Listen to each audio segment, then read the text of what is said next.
ਹੁਣ ਅੱਜ ਕੱਲ ਧਾਮੀ ਸਾਹਿਬ ਪ੍ਰਧਾਨ ਆ, ਕਹਿੰਦੇ 3 ਨਵੰਬਰ ਨੂੰ ਫੇਰ ਪ੍ਰਧਾਨ ਉਹਨਾਂ ਨੇ ਬਣ ਜਾਣਾ। ਜਦੋਂ ਉਹ ਹੈਗੇ ਆ ਹੁਣ ਕੀ ਕੌਮ ਨੂੰ ਕੋਈ ਫਰਕ ਪੈਂਦਾ ਉਹਨਾਂ ਦੇ ਪ੍ਰਧਾਨ ਹੋਣ ਦਾ? ਅੱਜ ਸ਼੍ਰੋਮਣੀ ਕਮੇਟੀ ਦੇ ਪ੍ਰਧਾਨ ਦੀ ਹੈਸੀਅਤ ਕੀ ਆ? ਵੀ ਕੇਜਰੀਵਾਲ ਨਹੀਂ ਟਾਈਮ ਦਿੰਦਾ, ਮੋਦੀ ਨਹੀਂ ਟਾਈਮ ਦਿੰਦਾ, ਉਹ ਤਾਂ ਗੱਲਾਂ ਲੱਗਦੀਆਂ ਨੇ। ਆ ਜਿਹੜਾ ਸਾਡੇ ਅੰਮ੍ਰਿਤਸਰ ਦੇ ਵਿੱਚ ਡੀਸੀ ਦਾ ਦਫ਼ਤਰ ਆ, ਉੱਥੇ ਵੀ ਬਾਹਰ ਬਿਠਾ ਕੇ ਵੋਟ ਦਿੰਦੇ ਆ ਵੀ ਡੀਸੀ ਤੁਹਾਨੂੰ ਮਿਲਣਾ ਨਹੀਂ ਚਾਹੁੰਦਾ। ਇਹ ਜਿਹੜੀ ਹੈਸੀਅਤ ਘਟੀ ਆ ਸਾਡੇ ਅਦਾਰਿਆਂ ਦੀ, ਇਰਰੈਲੇਵੈਂਟ ਕੀਤੇ ਜਾ ਰਹੇ ਆ ਸਿੱਖ। ਇਹਦੇ ਲਈ ਕਰਤੂਤ ਕਿਹਦੀ ਆ? ਬਾਦਲ ਕਿਆਂ ਦੀ, ਜਿਨ੍ਹਾਂ ਨੇ ਉਸ ਭਾਜਪਾ ਨੂੰ, ਉਸ ਆਰਐਸਐਸ ਨੂੰ ਅਪਣਾਇਆ। ਪਤਾ ਨਹੀਂ ਕਿਹੜੀ ਸਿਆਸਤ ਵਾ ਵੀ ਉਹ ਕਹਿੰਦੇ ਜੀ ਕਾਂਗਰਸ ਨੂੰ ਜੇ ਖੂੰਜੇ ਲਾਉਣਾ ਤਾਂ ਇਹਨਾਂ ਨੂੰ ਲਿਆਓ। ਇਹ ਕਹਿੰਦੇ ਆ ਹੁਣ ਪੰਜਾਬ 'ਚ ਅਸੀਂ ਆਪ ਦੀ ਸਰਕਾਰ ਬਣਾਵਾਂਗੇ। ਬਣੇ ਨਾ ਬਣੇ, ਪਰ ਸਿੱਖੀ ਦੀ ਜਾਂ ਸਿੱਖਾਂ ਦੀ ਜਿਹੜੀ ਜਮਾਤ ਸੀ ਅਕਾਲੀ ਦਲ, ਉਹਦਾ ਤਾਂ ਭੋਗ ਪਾਤਾ ਨਾ ਬਾਦਲ ਕਿਆਂ ਦੀ ਸਿਆਸਤ ਨੇ।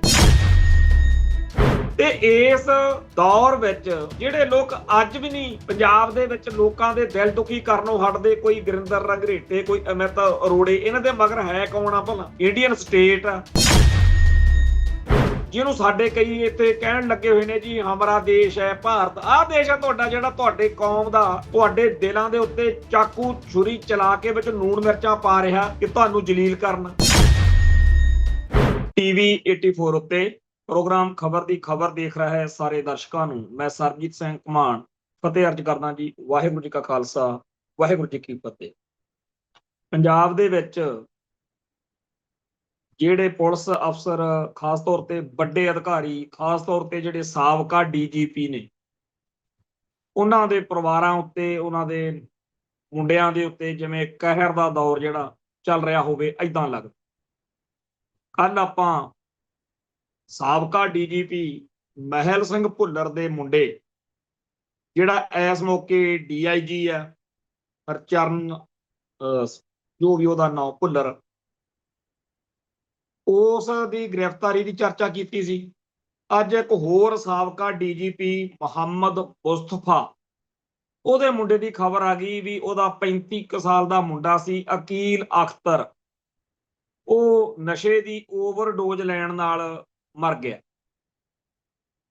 ਜਿਹੜਾ ਮਹਿਲ ਸਿੰਘ ਭੁੱਲਰ ਆ, ਉਹਦੇ ਬਾਰੇ ਲੋਕਾਂ ਦੇ ਵਿੱਚ ਬੜੀ ਚੰਗੀ ਸਾਖ ਬਣੀ ਹੋਈ ਆ ਕਿ ਜੀ ਉਹ ਵੈਰੀ ਗੁੱਡ ਮੈਨ ਸੀ। ਪਰ ਸਾਰੇ ਪੁਲਿਸ ਮੁਲਾਜ਼ਮ ਜਿਹੜੇ ਉਸ ਦੌਰ ਵਿੱਚ ਨੌਕਰੀ ਕਰਦੇ ਰਹੇ ਨੇ, ਉਹਨਾਂ ਚੋਂ ਦੁੱਧ ਧੋਤਾ ਕੋਈ ਹੈ ਨਹੀਂ। ਕਿਸੇ ਨੇ ਖਾਮੋਸ਼ ਰਹਿ ਕੇ, ਕਿਸੇ ਨੇ ਸ਼ਰੇਆਮ ਸਾਡੀ ਕੌਮ ਦੇ ਉੱਤੇ ਜ਼ੁਲਮ ਕੀਤਾ ਤੇ ਕਰਵਾਇਆ। ਤੇ ਜਿਹੜਾ ਬੇਅੰਤ ਸਿੰਘ ਦੇ ਰਾਜ ਵਿੱਚ ਮਹਿਲ ਸਿੰਘ ਭੁੱਲਰ ਨੇ ਆਪਦੇ ਮੁੰਡੇ ਨੂੰ ਸਿੱਧਾ ਡੀਜੀਪੀ ਲਵਾਇਆ, ਜਿਹੜਾ ਫਸਿਆ ਹੁਣ। ਇਹਨੇ ਕਹਿੰਦੇ ਵੀ ਜਿੱਥੇ ਜਿੱਥੇ ਨੌਕਰੀਆਂ ਕੀਤੀ ਆ ਪਰ ਨਜ਼ਾਰੇ ਹੀ ਲਿਆ, ਤੇ ਮਤਲਬ ਨੋਟ ਇਕੱਠੇ ਕਰਨ ਵਾਲਾ ਕੰਮ ਹੀ ਰੱਖਿਆ। ਹਾਲਾਂਕਿ ਜੇ ਉਹ ਗੱਲ ਸੱਚੀ ਮੰਨੀ ਜਾਵੇ ਕਿ ਪਿਓ ਬੜਾ ਇਮਾਨਦਾਰ ਸੀ, ਗੁੱਡਮੈਨ ਦੀ ਲਾਲਟਨ ਸੀ, ਉਹਨੇ ਤਾਂ ਜੀ ਖਲੀ ਜਿਹੜਾ ਬੜਾ ਬੋਡੀ ਬਿਲਡਰ ਆ, ਉਹਨੂੰ ਕਹਿੰਦੇ ਬੜਾ ਸੰਭਾਲਿਆ, ਉਹਨੂੰ ਸਪੋਰਟਸ ਵਾਲਿਆਂ ਨੂੰ ਸੰਭਾਲਿਆ।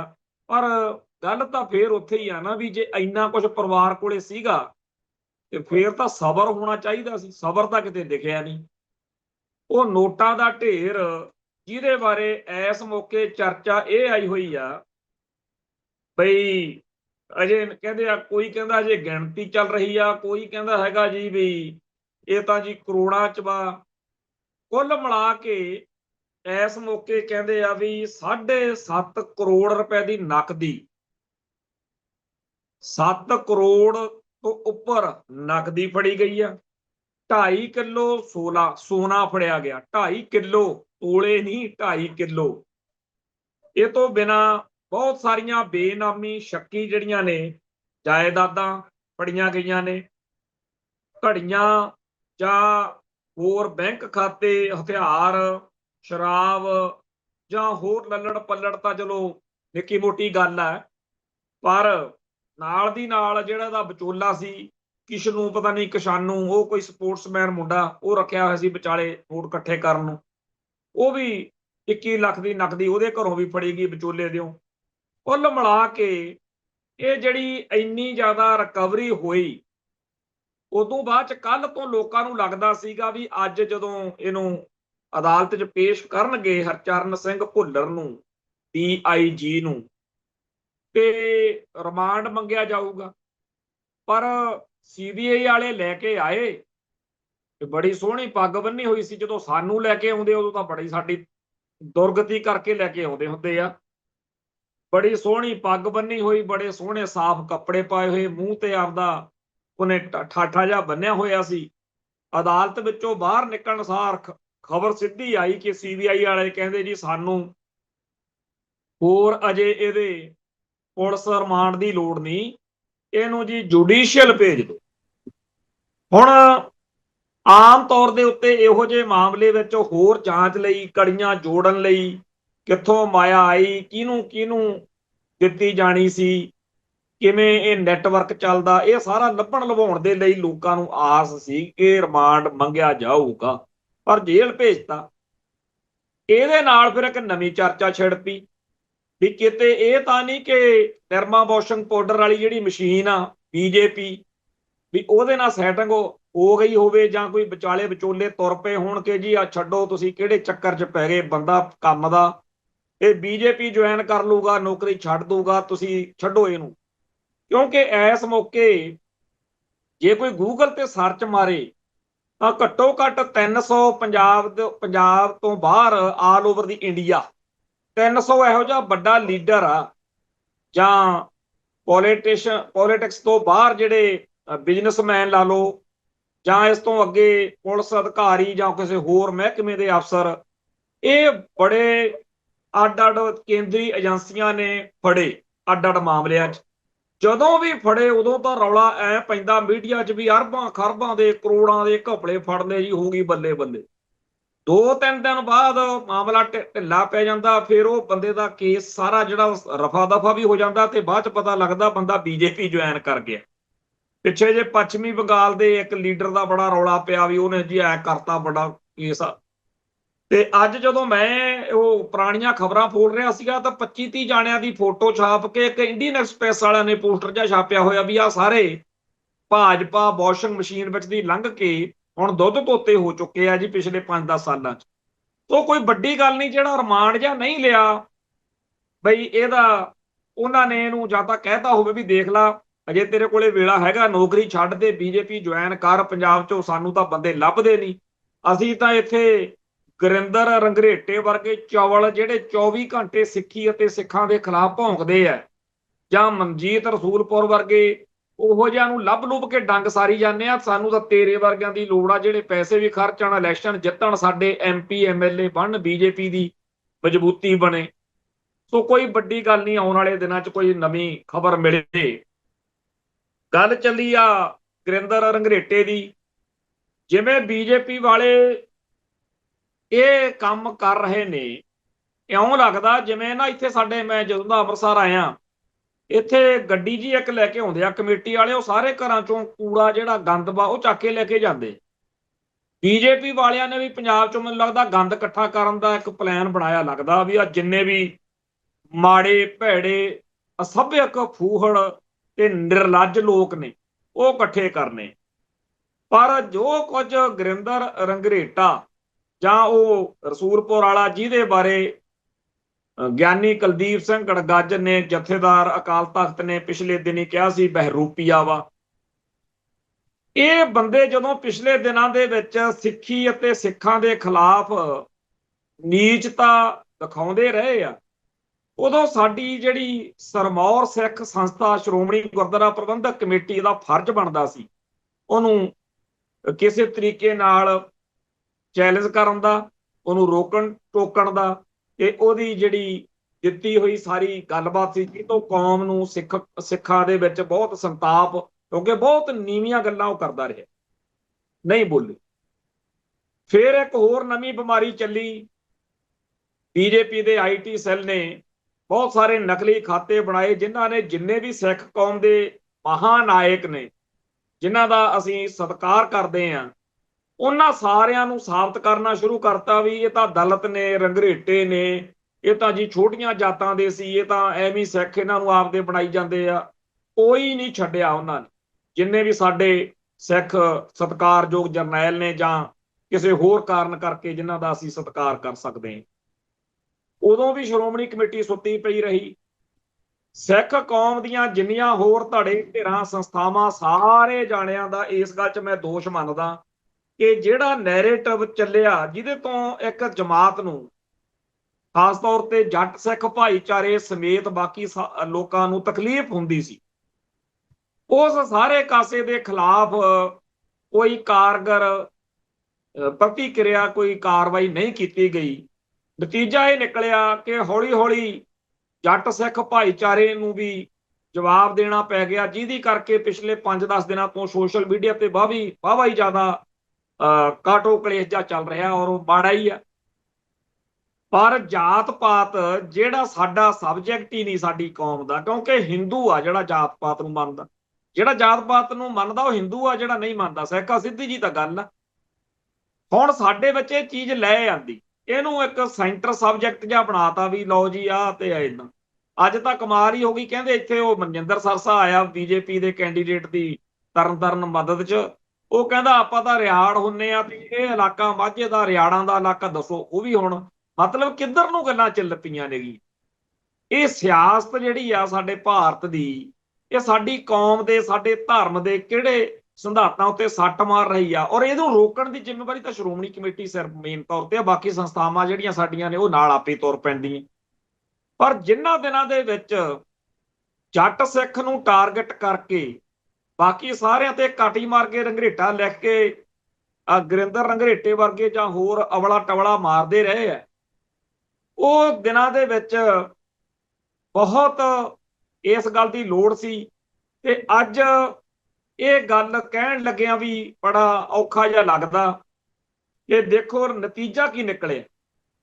ਨਤੀਜਾ ਇਹ ਨਿਕਲਿਆ ਕਿ ਜੱਟ ਸਿੱਖ ਭਾਈਚਾਰੇ ਨੇ ਵੀ ਆਪਣਾ ਇਕੱਠ-ਵੱਟ ਕਰ ਲਿਆ ਤੇ ਇੱਕ ਜੱਟ ਮਹਾ ਸੰਮੇਲਨ ਕੱਲ ਨੂੰ ਹੋ ਰਿਹਾ, ਗੁਰਦੁਆਰਾ 19 ਅਕਤੂਬਰ ਨੂੰ ਹੋ ਰਿਹਾ, ਐਤਵਾਰ ਨੂੰ, ਗੁਰਦੁਆਰਾ ਸ੍ਰੀ ਪ੍ਰਗਟ ਸਾਹਿਬ ਦੀਵਾਨ ਹਾਲ, ਫਿਰੋਜ਼ਪੁਰ ਤੋਂ ਜਲਾਲਾਬਾਦ ਰੋਡ ਤੇ।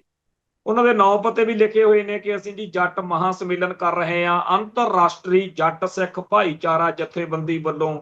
ਹੇਠਾਂ ਕਿਸੇ ਸੱਜਣ ਨੇ ਬੜਾ ਚੰਗਾ ਲਿਖਿਆ, ਕਾਸ਼ ਜੇ ਨਕਲੀ ਡਾਕਟਰ ਰੰਘਰੇਟੇ ਇੱਕ ਵਿਦਿਆਰਥੀ ਕਰਕੇ ਨਿਹੰਗ ਜਿਹਾ ਸੀਗਾ, ਇਹਨਾਂ ਨੂੰ ਟਾਈਮ ਸਿਰ ਨੱਥ ਪਾਈ ਹੁੰਦੀ ਤਾਂ ਅੱਜ ਸਿੱਖ ਕੌਮ ਵਿੱਚ ਇਹ ਜਥੇਬੰਦੀਆਂ ਵੀ ਨਾ ਬਣ। ਵਾਕਿਆ ਹੀ ਜੱਟ ਸਿੱਖ ਦੇ ਨਾਂ ਤੇ ਜਾਂ ਕਿਸੇ ਹੋਰ ਬਰਾਦਰੀ ਦੇ ਨਾਂ ਦੇ ਉੱਤੇ ਗੁਰਦੁਆਰੇ ਬਣਨੇ, ਜਥੇਬੰਦੀਆਂ ਬਣਨੀਆਂ, ਇਹ ਸਾਡੇ ਸਿੱਖ ਸਿਧਾਂਤ ਨੂੰ, ਸਿੱਖ ਇਤਿਹਾਸ ਨੂੰ, ਸਿੱਖ ਫਲਸਫੇ ਨੂੰ ਬਹੁਤ ਹੀ ਜ਼ਿਆਦਾ ਦਾਗਦਾਰ ਕਰਨ ਵਾਲੀ ਗਤੀਵਿਧੀ ਹੈ। ਪਰ ਮਾਹੌਲ ਦੇਖੋ, ਹਾਲਾਤ ਦੇਖੋ, ਜਿਹੜੇ ਬੰਦੇ ਇਹ ਬਣਾ ਰਹੇ ਨੇ ਉਹ ਕਹਿੰਦੇ ਆ ਵੀ ਸਾਡੇ ਕੋਲੇ ਕੋਈ ਆਪਸ਼ਨ, ਕੋਈ ਰਾਹ ਛੱਡਿਆ ਜਾ ਰਿਹਾ ਇਸ ਨਿਜ਼ਾਮ 'ਚ, ਇਸ ਸਿਸਟਮ 'ਚ। ਇਹ ਉਵੇਂ ਦੀ ਗੱਲ ਹੀ ਆ ਜਿਵੇਂ 1947 ਤੋਂ ਬਾਅਦ ਜਿਹੜੀਆਂ ਦਲਿਤ ਬਰਾਦਰੀਆਂ ਸੀ ਉਹਨਾਂ ਨੂੰ ਸ਼ੈਡਿਊਲਡ ਕਾਸਟ ਦਾ ਸਰਟੀਫਿਕੇਟ ਵੀ ਅਸੀਂ ਰਵਿਦਾਸੀਏ ਸਿੱਖ ਹਾਂ ਜੀ, ਅਸੀਂ ਫਲਾਨੇ ਸਿੱਖ ਹਾਂ ਜੀ, ਕਿਉਂਕਿ ਰਿਜ਼ਰਵੇਸ਼ਨ ਦੇ ਲਾਭ ਲੈਣੇ ਆ। ਬਹੁਤ ਘੱਟ ਲੋਕਾਂ ਨੂੰ ਪਤਾ। ਮੈਂ ਇੱਕ ਵਾਰੀ ਇਹਦੇ ਉੱਤੇ ਕਾਫੀ ਮਿਹਨਤ ਕਰਕੇ ਸਾਰਾ ਉਹ ਫਰੋਲਿਆ ਸੀ ਕਿ ਜਦੋਂ ਇੰਡੀਅਨ ਕਨਸਟੀਟਿਊਸ਼ਨ ਦੇ ਵਿੱਚ ਲਿਖਤਾ ਵੀ ਸਿੱਖ ਤਾਂ ਜੀ ਜਾਤ ਪਾਤ ਨੂੰ ਮੰਨਦੇ ਨਹੀਂ, ਤੇ ਜਿਹੜੀਆਂ ਬਰਾਦਰੀਆਂ ਫਲਾਨੀਆਂ ਦਲਿਤ ਨੇ, ਦਲਿਤ ਹਿੰਦੂ, ਇਹਨਾਂ ਸਾਰਿਆਂ ਨੂੰ ਆਹ ਰਾਖਵਾਂ ਕਰਨ ਦਾ ਲਾਭ ਮਿਲੂਗਾ।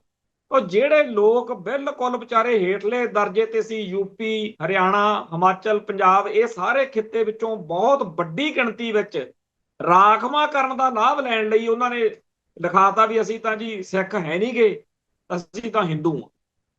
ਮਾਸਟਰ ਤਾਰਾ ਸਿੰਘ ਤੇ ਉਸ ਮੌਕੇ ਦੇ ਅਕਾਲੀ ਲੀਡਰਸ਼ਿਪ ਨੇ ਇਸ ਗੱਲ ਤੇ ਬਹੁਤ ਵੱਡੀ ਐਜੀਟੇਸ਼ਨ ਕੀਤੀ। ਆਖਰ 4 ਜਿਹੜੀਆਂ ਬਰਾਦਰੀਆਂ ਨੇ ਉਹਨਾਂ ਨੂੰ ਰਾਖਵਾਂ ਕਰਨ ਦਾ ਲਾਭ ਮਿਲੂਗਾ, ਇਹ ਵਿੱਚ ਆ ਗਈ। ਪਰ ਜਿਹੜਾ ਇਹ ਫੈਸਲਾ ਜਦੋਂ ਤੱਕ ਹੋਇਆ ਉਦੋਂ ਤੱਕ ਬੜੀ ਵੱਡੀ ਗਿਣਤੀ ਵਿੱਚ ਲੋਕ ਜਿਹੜੇ ਸੀ ਸਿੱਖੀ ਛੱਡ ਕੇ ਵੀ ਹਿੰਦੂ ਹੋਣ ਦਾ ਸਰਟੀਫਿਕੇਟ ਲੈ ਕੇ ਦਲਿਤਾਂ ਵਿੱਚ ਵੀ ਰਾਖਵਾਂ ਕਰਨ ਦਾ ਲਾਭ ਉਧਰ ਚਲੇ ਗਏ ਸੀ। ਉਹ ਵਾਪਸ ਕਦੇ ਨਹੀਂ ਮੁੜੇ। ਡਾਕਟਰ ਸੰਗਤ ਸਿੰਘ ਨੇ ਆਪਦੀ ਕਿਤਾਬ ਇਤਿਹਾਸ ਵਿੱਚ ਸਿੱਖ ਉੱਤੇ ਜਿੱਥੇ ਇਹ ਸਾਰੇ ਘਟਨਾਕ੍ਰਮ ਨੂੰ ਲਿਖਿਆ ਨਾ, ਜਦੋਂ ਬੰਦਾ ਪੜ੍ਹਦਾ ਉਦੋਂ ਉਹਨੂੰ ਅਕਲ ਆਉਂਦੀ ਆ ਕਿ ਇਹ ਜਿਹੜਾ ਭਾਰਤੀ ਨਿਜ਼ਾਮ ਆ, ਭਾਰਤੀ ਸੰਵਿਧਾਨ ਆ, ਕਿਵੇਂ ਇਹੋ ਜਿਹੇ ਮਾਹੌਲ ਬਣਾਉਂਦਾ ਕਿ ਤੁਸੀਂ ਜਿਹੜੇ ਸਿੱਖ ਕਹਿੰਦੇ ਹੋ ਕਿ ਜੀ ਸਾਡਾ ਧਰਮ ਜਾਤ ਪਾਤ ਨੂੰ ਮੰਨਦਾ ਨਹੀਂ, ਤੁਸੀਂ ਤਾਂ ਆਪ ਸਰਟੀਫਿਕੇਟ ਬਣਾਉਣ ਲਈ ਮਜਬੂਰ ਕਰ ਦਿੱਤੇ ਜਾਓਗੇ ਕਿ ਸਾਡੀ ਆਹ ਜਾਤ ਆ, ਮੈਂ ਜੱਟ ਸਿੱਖ ਆ, ਮੈਂ ਫਲਾਨਾ ਸਿੱਖ। ਜਦੋਂ ਮੈਂ ਖਾਲਸਾ ਕਾਲਜ ਨਾਂ ਦੀ ਇੱਕ ਸੰਸਥਾ ਵਿੱਚ ਦਾਖਲਾ ਲੈਣਾ ਸੀ, ਉੱਥੇ ਜਦੋਂ ਦਾਖਲਾ ਫਾਰਮ ਉੱਤੇ ਲਿਖਿਆ ਸੀ ਤੁਹਾਡੀ ਜਾਤ ਕਾਸਟ ਕਿਹੜੀ ਆ, ਤੇ ਪ੍ਰਿੰਸੀਪਲ ਸਾਹਿਬ ਬਹੁਤ ਹੀ ਸਤਿਕਾਰਯੋਗ ਸੀਗੇ।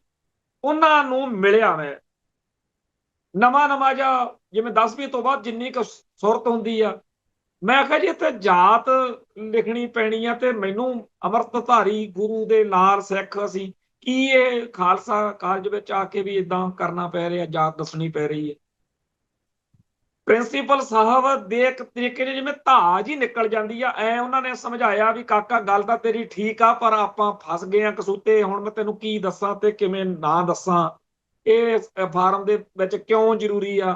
ਉਹਨਾਂ ਨੇ ਸਮਝਾਇਆ, ਉਦੋਂ ਜਿੰਨੀ ਕੁ ਮੈਨੂੰ ਸਮਝ ਆਈ ਉਹ ਗੱਲ ਅਲੱਗ ਆ, ਪਰ ਅੱਜ ਮੈਨੂੰ ਪੂਰੀ ਤਰ੍ਹਾਂ ਜਿਹੜੀ ਉਹ ਕਿਤਾਬ ਆ ਨਾ, ਸਿੱਖ ਵੀ ਨਿਗਲਿਆ ਗਿਆ, ਸਰਦਾਰ ਕੁਲਵੀਰ ਸਿੰਘ ਕੌੜੇ ਦੀ, ਉਹਦੀ ਸਮਝ ਆਉਂਦੀ ਆ ਕਿ ਕਿਵੇਂ ਭਾਰਤੀ ਨਿਜ਼ਾਮ ਸਿੱਖਾਂ ਨੂੰ ਘੇਰ ਘੇਰ ਕੇ ਹਿੰਦੂ ਬਣਾਉਂਦਾ। ਹੁਣ ਜਦੋਂ ਅਸੀਂ ਸਰਟੀਫਿਕੇਟ ਲੈਣਾ, ਮੈਂ ਜੱਟ ਸਿੱਖ ਹਾਂ, ਮੈਂ ਰਵਦਾਸੀਆ ਸਿੱਖ ਹਾਂ, ਮੈਂ ਮਜ਼੍ਹਬੀ ਸਿੱਖ ਹਾਂ, ਇਹਦਾ ਮਤਲਬ ਆ ਜਾਤ ਪਾਤ ਨੂੰ ਕਾਨੂੰਨੀ ਤੌਰ ਤੇ ਮੰਨ ਲਿਆ। ਜਦੋਂ ਮੰਨ ਲਿਆ ਤਾਂ ਫਿਰ ਆਪਾਂ ਉਹਦਾ ਕਹੀ ਚਲੋ ਅਸੀਂ ਸਿੱਖ ਹਾਂ, ਪਰ ਕਾਨੂੰਨ ਅਨੁਸਾਰ ਤਾਂ ਉਹਨਾਂ ਨੇ ਜਿਹੜਾ ਡਾਕਟਰ ਅੰਬੇਦਕਰ ਨੇ ਸਿਆਪਾ ਪਾਇਆ ਹੋਇਆ ਵੀ ਤੁਸੀਂ ਹਿੰਦੂ ਵਾਲੇ ਕਲੌਜ ਚ ਰੱਖੇ ਹੋਏ ਆ, ਉਧਰ ਚਲੇ ਗਏ ਆਪਾਂ। ਸੋ ਇਹ ਭਾਰਤੀ ਨਿਜ਼ਾਮ ਦੇ ਵਿੱਚ 1947 ਮੌਕੇ ਆ ਕੇ ਆਪਾਂ ਇੱਕ ਜਾਣੀ ਕਿ ਚੱਕ ਕੇ ਨਾ ਥੱਲੇ ਪਿਆ ਰੱਸਾ ਦੇ ਗਲ ਚ ਪਾਇਆ ਹੋਇਆ, ਜਿਹੜਾ ਹੌਲੀ ਹੌਲੀ ਕਸਿਆ ਜਾ ਰਿਹਾ।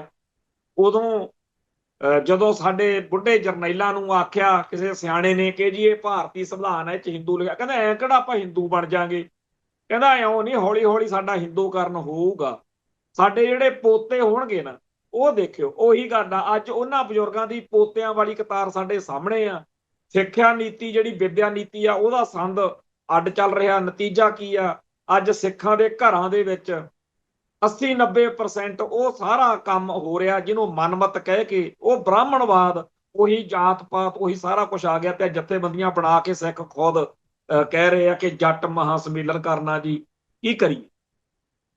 ਸੋ ਇਹ ਜਿਹੜੇ ਰੰਗਰੇਟੇ ਸੰਗਰੇਟੇ ਆ, ਇਹ ਹੋਰ ਵੀ ਬੜੇ ਆਉਣਗੇ। ਅਜੇ ਵੀ ਸਿੱਖਾਂ ਨੂੰ ਅਕਲ ਆ ਜਾਣੀ ਚਾਹੀਦੀ ਆ, ਜਾਂ ਤਾਂ ਸ਼੍ਰੋਮਣੀ ਕਮੇਟੀ ਲੱਗੇ ਮੂਹਰੇ ਤੇ ਬਾਕੀ ਕੌਮ ਨੂੰ ਨਾਲ ਲੈ ਕੇ ਕੋਈ ਗੱਲ ਚੱਲੇ, ਤੇ ਜਾਂ ਫਿਰ ਭਾਈ ਖਾਲਿਸਤਾਨ ਵਾਲੇ ਪਾਸੇ ਨੂੰ ਆ ਜਾਓ ਵੀ ਜੇ ਤੁਸੀਂ ਹਿੰਦੁਸਤਾਨ 'ਚ ਰੱਖ ਕੇ ਸਾਨੂੰ ਜਾਤਾਂ ਪਾਤਾਂ 'ਚ ਬ੍ਰਾਹਮਣਵਾਦ 'ਚ ਹੀ ਫਸਾਉਣਾ, ਸਾਡੀ ਮਰਿਆਦਾ, ਸਾਡੇ ਧਰਮ ਦਾ ਸਿਵਲਾਈਜੇਸ਼ਨ, ਸਾਡਾ ਸਾਰਾ ਕੁਝ ਖਤਮ ਕਰਨਾ, ਤੇ ਫਿਰ ਅਸੀਂ ਤੁਹਾਡੇ ਤੋਂ ਜਦੋਂ ਖੁਸ਼ ਹੀ ਨਹੀਂ, ਜਦੋਂ ਤੁਹਾਡੇ ਨਾਲ ਰਹਿ ਕੇ ਸਾਡਾ ਕੁਝ ਖਤਮ ਹੋ ਰਿਹਾ, ਤੇ ਫਿਰ ਅਸੀਂ ਕਿਉਂ ਨਾ ਖਾਲਿਸਤਾਨ ਵਾਲੇ ਪਾਸੇ ਤੁਰੀਏ।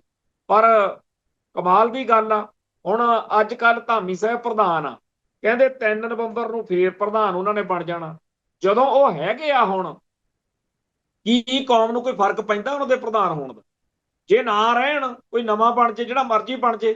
ਸ਼੍ਰੋਮਣੀ ਗੁਰਦੁਆਰਾ ਪ੍ਰਬੰਧਕ ਕਮੇਟੀ ਦਾ ਵਕਾਰ ਇੰਨਾ ਹੇਠਾਂ ਡਿੱਗ ਚੁੱਕਿਆ ਹੈ ਕਿ ਕਿਸੇ ਵੇਲੇ ਚਾਹੇ ਚੰਗਾ ਸੀ ਚਾਹੇ ਮਾੜਾ ਸੀ, ਜਥੇਦਾਰ ਗੁਰਚਰਨ ਸਿੰਘ ਟੌਹੜਾ ਜਦੋਂ ਸ਼੍ਰੋਮਣੀ ਕਮੇਟੀ ਦੇ ਦਫ਼ਤਰ 'ਚ ਤੇਜਾ ਸਿੰਘ ਸਮੁੰਦਰੀ ਹਾਲ 'ਚ ਆ ਜਾਂਦਾ ਸੀ ਨਾ, CID ਵਾਲੇ ਦਿੱਲੀ ਤੱਕ ਬੈਠੇ ਹੁੰਦੇ ਸੀ, ਫੋਨ ਕਹਿੰਦੇ ਸੀ ਵੀ ਪਤਾ ਨਹੀਂ ਉਹਨੇ ਕੀ ਕਹਿ ਦੇਣਾ, ਕੋਈ ਨਵੀਂ ਗੱਲ ਨਾ। ਜਿੱਦਣ 1992 ਚ ਭਾਈ ਜਿੰਦੇ ਸੁੱਖੇ ਦੀ ਫਾਂਸੀ ਦੇ ਮੁਤਾਲਕ ਇਹ ਫੈਸਲਾ ਕੀਤਾ ਕਿ ਕਾਲੀ ਦੀਵਾਲੀ ਮਨਾਵਾਂਗੇ, ਐਨ ਤਰਥੱਲੀ ਮਚ ਗਈ ਸੀ ਵੀ ਸ਼੍ਰੋਮਣੀ ਕਮੇਟੀ ਨੇ ਐਲਾਨ ਕਰ।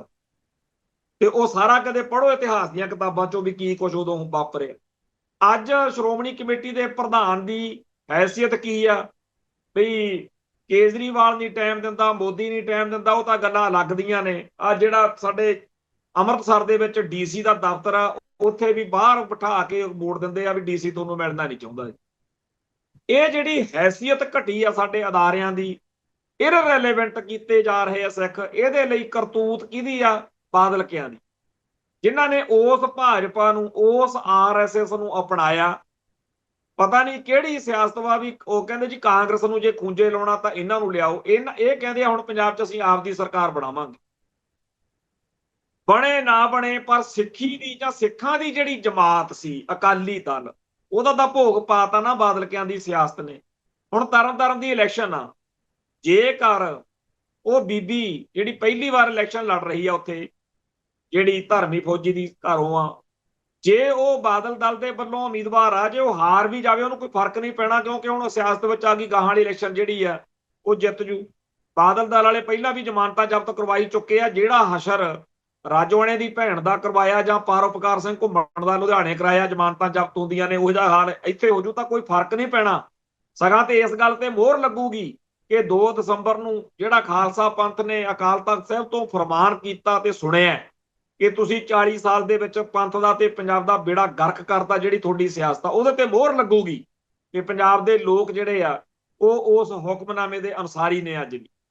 ਪਰ ਜੇਕਰ ਇਹ ਬੀਬੀ ਜਿਹੜੀ ਆ, ਰੱਬ ਨਾ ਕਰੇ, ਵੈਸੇ ਤਾਂ ਕੋਈ ਆਸਾਰ ਨਹੀਂ ਹੈਗੇ, ਮੰਗਿਆ ਤਾਂ ਪਰਾਲੀ ਨਹੀਂ ਦਿੰਦਾ, ਜਿੱਤਣਾ ਵਿਚਾਰਿਆਂ ਨੇ ਕੀ ਆ, ਜੇ ਕਿਤੇ ਇਹ ਜਿੱਤ ਗਈ ਤਾਂ ਇਹਦਾ ਅਰਥ ਕੀ ਬਣੂ ਕਿ ਜੋ ਖਾਲਸਾ ਪੰਥ ਦੀ ਰੀਝ ਆ ਕਿ ਇਹਨਾਂ ਨੂੰ ਖੂੰਜੇ ਲਾਉਣਾ, ਜੋ ਬਾਦਲ ਕੇ ਸਿੱਖ ਕੌਮ ਦੇ ਦੁਸ਼ਮਣ ਸਾਬਤ ਹੋਏ ਨੇ, ਕਹਾੜੇ ਦਾ ਦਸਤਾ ਸਾਬਤ ਹੋਏ ਨੇ, ਇਹਨਾਂ ਨੂੰ ਘਰੇ ਵਾੜਨਾ, ਇਹ ਅਗਲੀ ਇਲੈਕਸ਼ਨ ਇਹਨਾਂ ਨੂੰ ਮਤਲਬ ਬਲ ਮਿਲੂ, ਨਾਲੇ ਉਹ ਸਾਰੇ ਨੈਰੇਟਿਵ ਦੀ ਹਾਰ ਹੋਊਗੀ।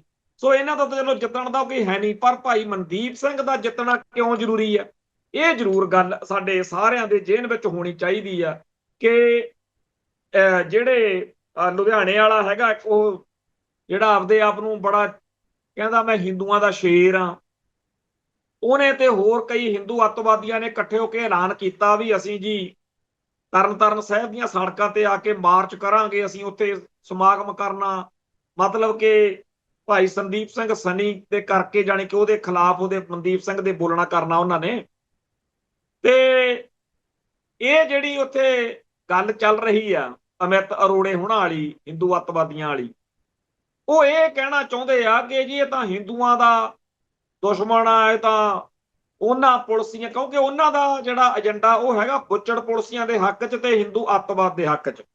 ਉਹ ਤਾਂ ਬੈਦਿਆ ਬਾਗਿਆਂ ਨੂੰ ਸ਼ਹੀਦ ਕਹਿੰਦੇ ਫਿਰਦੇ ਆ ਅਮਿਤ ਅਰੋੜੇ ਵਰਗੇ। ਉਹ ਤਰਨ ਦੇ ਵਿੱਚ ਉਹ ਜਿਹੜੀ ਇਹ ਗੱਲ ਲੈ ਕੇ ਆਉਣੀ ਚਾਹੁੰਦੇ ਆ, ਤਾਂ ਇਸ ਹਲਕੇ ਦੇ ਹਿੰਦੂਆਂ ਨੂੰ ਚਾਹੀਦਾ, ਤਰਨ ਹਲਕੇ ਦੇ ਵਿਧਾਨ ਸਭਾ ਹਲਕੇ ਦੇ, ਕਿ ਉਹ ਜਿਹੜਾ ਗੁਲਸ਼ਨ ਕੁਮਾਰ ਮਾਰਿਆ ਸੀ ਸੂਬੇ ਸਰਹੰਦ ਨੇ, ਤੇ ਉਹਦੇ ਭਰਾ ਦੀ ਪਿਛਲੇ ਦਿਨਾਂ 'ਚ ਇੰਟਰਵਿਊ ਸਭ ਨੇ ਸੁਣੀ ਆ, ਇਸ ਪਰਿਵਾਰ ਨੂੰ ਨਾਲ ਲੈ ਕੇ ਸਾਰੇ ਹਿੰਦੂ ਭਾਈਚਾਰੇ ਦੇ ਲੋਕ ਛੱਤਰ ਤਿਆਰ ਕਰ ਲੈਣ ਜਿਹੜੇ ਇਹ ਹਿੰਦੂ ਅੱਤਵਾਦੀ ਆ ਰਹੇ ਨੇ, ਕਿ ਉਸ ਭਾਈ ਸੰਦੀਪ ਸਿੰਘ ਸਨੀ ਨੇ ਜੈਸ ਸਧੀਰ ਸੂਰੀ ਨੂੰ ਸੋਧਾ ਲਾਇਆ, ਉਹਨੂੰ ਇਸ ਕਰਕੇ ਨਹੀਂ ਮਾਰਿਆ ਵੀ ਉਹ ਹਿੰਦੂ ਸੀ, ਉਹਦੀ ਸਧੀਰ ਸੂਰੀ ਦੀ ਕਰਤੂਤ ਕਰਕੇ ਉਹਨੂੰ ਮਾਰਿਆ। ਅੰਮ੍ਰਿਤਸਰ ਦੇ ਤਾਂ ਕੀ, ਪੰਜਾਬ ਦੇ ਤਾਂ ਕੀ, ਦੁਨੀਆ ਭਰ ਦੇ ਵਿੱਚ ਬਥੇਰੇ ਹਿੰਦੂ ਸੀ ਜਿਹੜੇ ਖੁਦ ਚਾਹੁੰਦੇ ਸੀਗੇ ਕਿ ਇਹੋ ਜਿਹਾ ਮਾੜੇ ਬੰਦੇ ਦਾ ਛੇਤੀ ਤੋਂ ਛੇਤੀ ਭੋਗ ਪਵੇ। ਸਧੀਰ ਸੂਰੀ ਨੂੰ ਹਿੰਦੂ ਹੋਣ ਕਰਕੇ ਨਹੀਂ ਮਾਰਿਆ ਗਿਆ। ਦੂਜਾ, ਸੂਬਾ ਸਰਹੰਦ ਨੂੰ, ਜਿਹੜਾ ਆਪਦੇ ਆਪ ਨੂੰ ਸੂਬਾ ਸਿੰਘ ਸੂਬਾ ਸਰਹੰਦ ਕਹਾਉਂਦਾ ਸੀ, ਉਹ ਪੁੱਛੜ ਪੁਲਸੀ, ਉਹਨੂੰ ਪੁਲਿਸ ਮੁਲਾਜ਼ਮ ਹੋਣ ਕਰਕੇ ਥੋੜੀ ਮਾਰਤਾ, ਉਹਨੂੰ ਤਾਂ ਇਸ ਕਰਕੇ ਮਾਰਿਆ ਵੀ ਉਹ ਇੱਕ ਜ਼ਾਲਮ ਤੇ ਬੁੱਚੜ ਇਹੋ ਜਿਹਾ ਪੁਲਿਸ ਵਾਲਾ ਸਾਬਤ ਹੋਇਆ, ਜਿਹਨੇ ਬਾਹਰ ਤਾਂ ਜੋ ਜ਼ੁਲਮ ਕੀਤਾ ਸੋ ਕੀਤਾ, ਹੁਣ ਵੀ ਜਦੋਂ ਉਹ ਜੇਲ੍ਹ 'ਚ ਸੀਗਾ ਉਹਨੇ ਕਰਤੂਤ ਕੀਤੀ, ਨਤੀਜਾ ਸਭ ਦੇ ਸਾਹਮਣੇ ਹੈ। ਸੋ ਇਹੋ ਜਿਹਾ ਭਾਈ ਸੰਦੀਪ ਸਿੰਘ ਸਨੀ ਦੀ ਜਾਂ ਉਹਦੇ ਭਰਾ ਦੀ ਜਦੋਂ ਅਮਿਤ ਅਰੋੜੇ ਵਰਗੇ ਵਿਰੋਧ ਕਰਦੇ ਹੈ, ਤਾਂ ਉਦੋਂ ਕਿਸੇ ਸਿੱਖ ਨਾਲੋਂ ਵੱਧ ਜ਼ਿੰਮੇਵਾਰੀ ਗੁਲਸ਼ਨ ਕੁਮਾਰ ਵਰਗੇ ਉਹਨਾਂ ਹਿੰਦੂਆਂ ਦੀ ਹੈ ਜਿਨ੍ਹਾਂ ਦੇ ਪਰਿਵਾਰਕ ਮੈਂਬਰਾਂ ਨੂੰ ਸੂਬੇ ਸਰਹੰਦ ਨੇ ਜਾਂ ਹੋਰ ਜ਼ਾਲਮ ਪੁਲਸੀਆਂ ਨੇ ਬੀਤੇ ਦੌਰ ਦੇ ਵਿੱਚ ਤਸ਼ੱਦਦ ਕਰਕੇ ਸ਼ਹੀਦ ਕੀਤਾ। ਅਸੀਂ ਉਸ ਗੁਲਸ਼ਨ ਕੁਮਾਰ ਨੂੰ ਵੀ ਸਟੇਟ ਵਿਕਟਮ ਹੋਣ ਦੇ ਕਰਕੇ ਉਹਨੂੰ ਅਸੀਂ ਸ਼ਹੀਦ ਮੰਨਦੇ। ਉਹਦਾ ਪਿਓ ਚਮਨ ਲਾਲ ਇੱਥੇ ਜਦੋਂ ਵੀ ਕਬੀਰ ਪਾਰਕ ਯੂਨੀਵਰਸਿਟੀ ਦੇ ਸਾਹਮਣੇ ਬੀਬੀ ਪਰਮਜੀਤ ਕੌਰ ਖਾਲੜਾ ਦੇ ਘਰ ਕਈ ਵਾਰ ਉਹ ਮਿਲਿਆ, ਜਾਂ ਉੱਥੇ ਕਬੀਰ ਪਾਰਕ ਵਾਲੇ ਗੁਰਦੁਆਰੇ ਬੀਬੀ ਖਾਲੜਾ ਨੇ ਜਦੋਂ ਵੀ ਖਾਲੜਾ ਸਾਹਿਬ ਦਾ ਦਿਨ ਮਨਾਉਣਾ, ਉਹ ਵਿਚਾਰਾ ਉੱਥੇ ਲਾਜ਼ਮੀ, ਬਹੁਤ ਹੀ ਸਿੱਧਕ ਵਾਲਾ ਤੇ ਦ੍ਰਿੜ ਇਰਾਦੇ ਵਾਲਾ ਸੀਗਾ ਉਹ ਚਮਨ ਲਾਲ ਜੀ ਦਾ ਬੇਟਾ ਸੀ ਇਹ ਗੁਲਸ਼ਨ ਕੁਮਾਰ।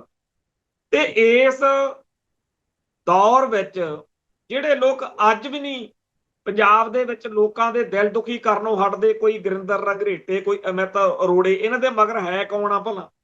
ਇੰਡੀਅਨ ਸਟੇਟ ਆ, ਜਿਹਨੂੰ ਸਾਡੇ ਕਈ ਇੱਥੇ ਕਹਿਣ ਲੱਗੇ ਹੋਏ ਨੇ ਜੀ ਹਮਾਰਾ ਦੇਸ਼ ਹੈ, ਭਾਰਤ ਆਹ ਦੇਸ਼ ਹੈ ਤੁਹਾਡਾ, ਜਿਹੜਾ ਤੁਹਾਡੇ ਕੌਮ ਦਾ ਤੁਹਾਡੇ ਦਿਲਾਂ ਦੇ ਉੱਤੇ ਚਾਕੂ ਛੁਰੀ ਚਲਾ ਕੇ ਵਿੱਚ ਨੂਣ ਮਿਰਚਾਂ ਪਾ ਰਿਹਾ ਕਿ ਤੁਹਾਨੂੰ ਜਲੀਲ ਕਰਨਾ। ਖੈਰ, ਜਿਹੜਾ ਕਰਨਾਟਕ ਸਰਕਾਰ ਦਾ ਇੱਕ ਫੈਸਲਾ ਇਹਨਾਂ ਦਿਨਾਂ 'ਚ ਚਰਚਾ 'ਚ ਹੈ ਕਿ ਸਕੂਲਾਂ ਕਾਲਜਾਂ ਦੇ ਵਿੱਚ ਉੱਥੇ ਆਰਐਸਐਸ ਦੀਆਂ ਸਾਰੀਆਂ ਸਰਗਰਮੀਆਂ ਤੇ ਬੈਨ ਲੱਗਣ ਜਾ ਰਿਹਾ। ਚੰਗੀ ਗੱਲ ਆ, ਸਾਰੇ ਭਾਰਤ 'ਚ ਲੱਗਣਾ ਚਾਹੀਦਾ। ਕਿੰਨੀ ਘਿਨਾਉਣੀ ਖਬਰ ਸਾਹਮਣੇ ਆਈ ਆ ਕਿ ਬੱਚੀਆਂ ਜਿੱਥੇ ਕੱਪੜੇ ਬਦਲ ਰਹੀਆਂ ਸੀ, ਉੱਥੇ ਆਰਐਸਐਸ ਦੇ ABVP ਦੇ ਵਿਦਿਆਰਥੀ ਉਹਨਾਂ ਦੀਆਂ ਵੀਡੀਓ ਮੋਬਾਈਲ ਕੈਮਰੇ ਤੇ ਬਣਾਉਂਦੇ ਸੀ।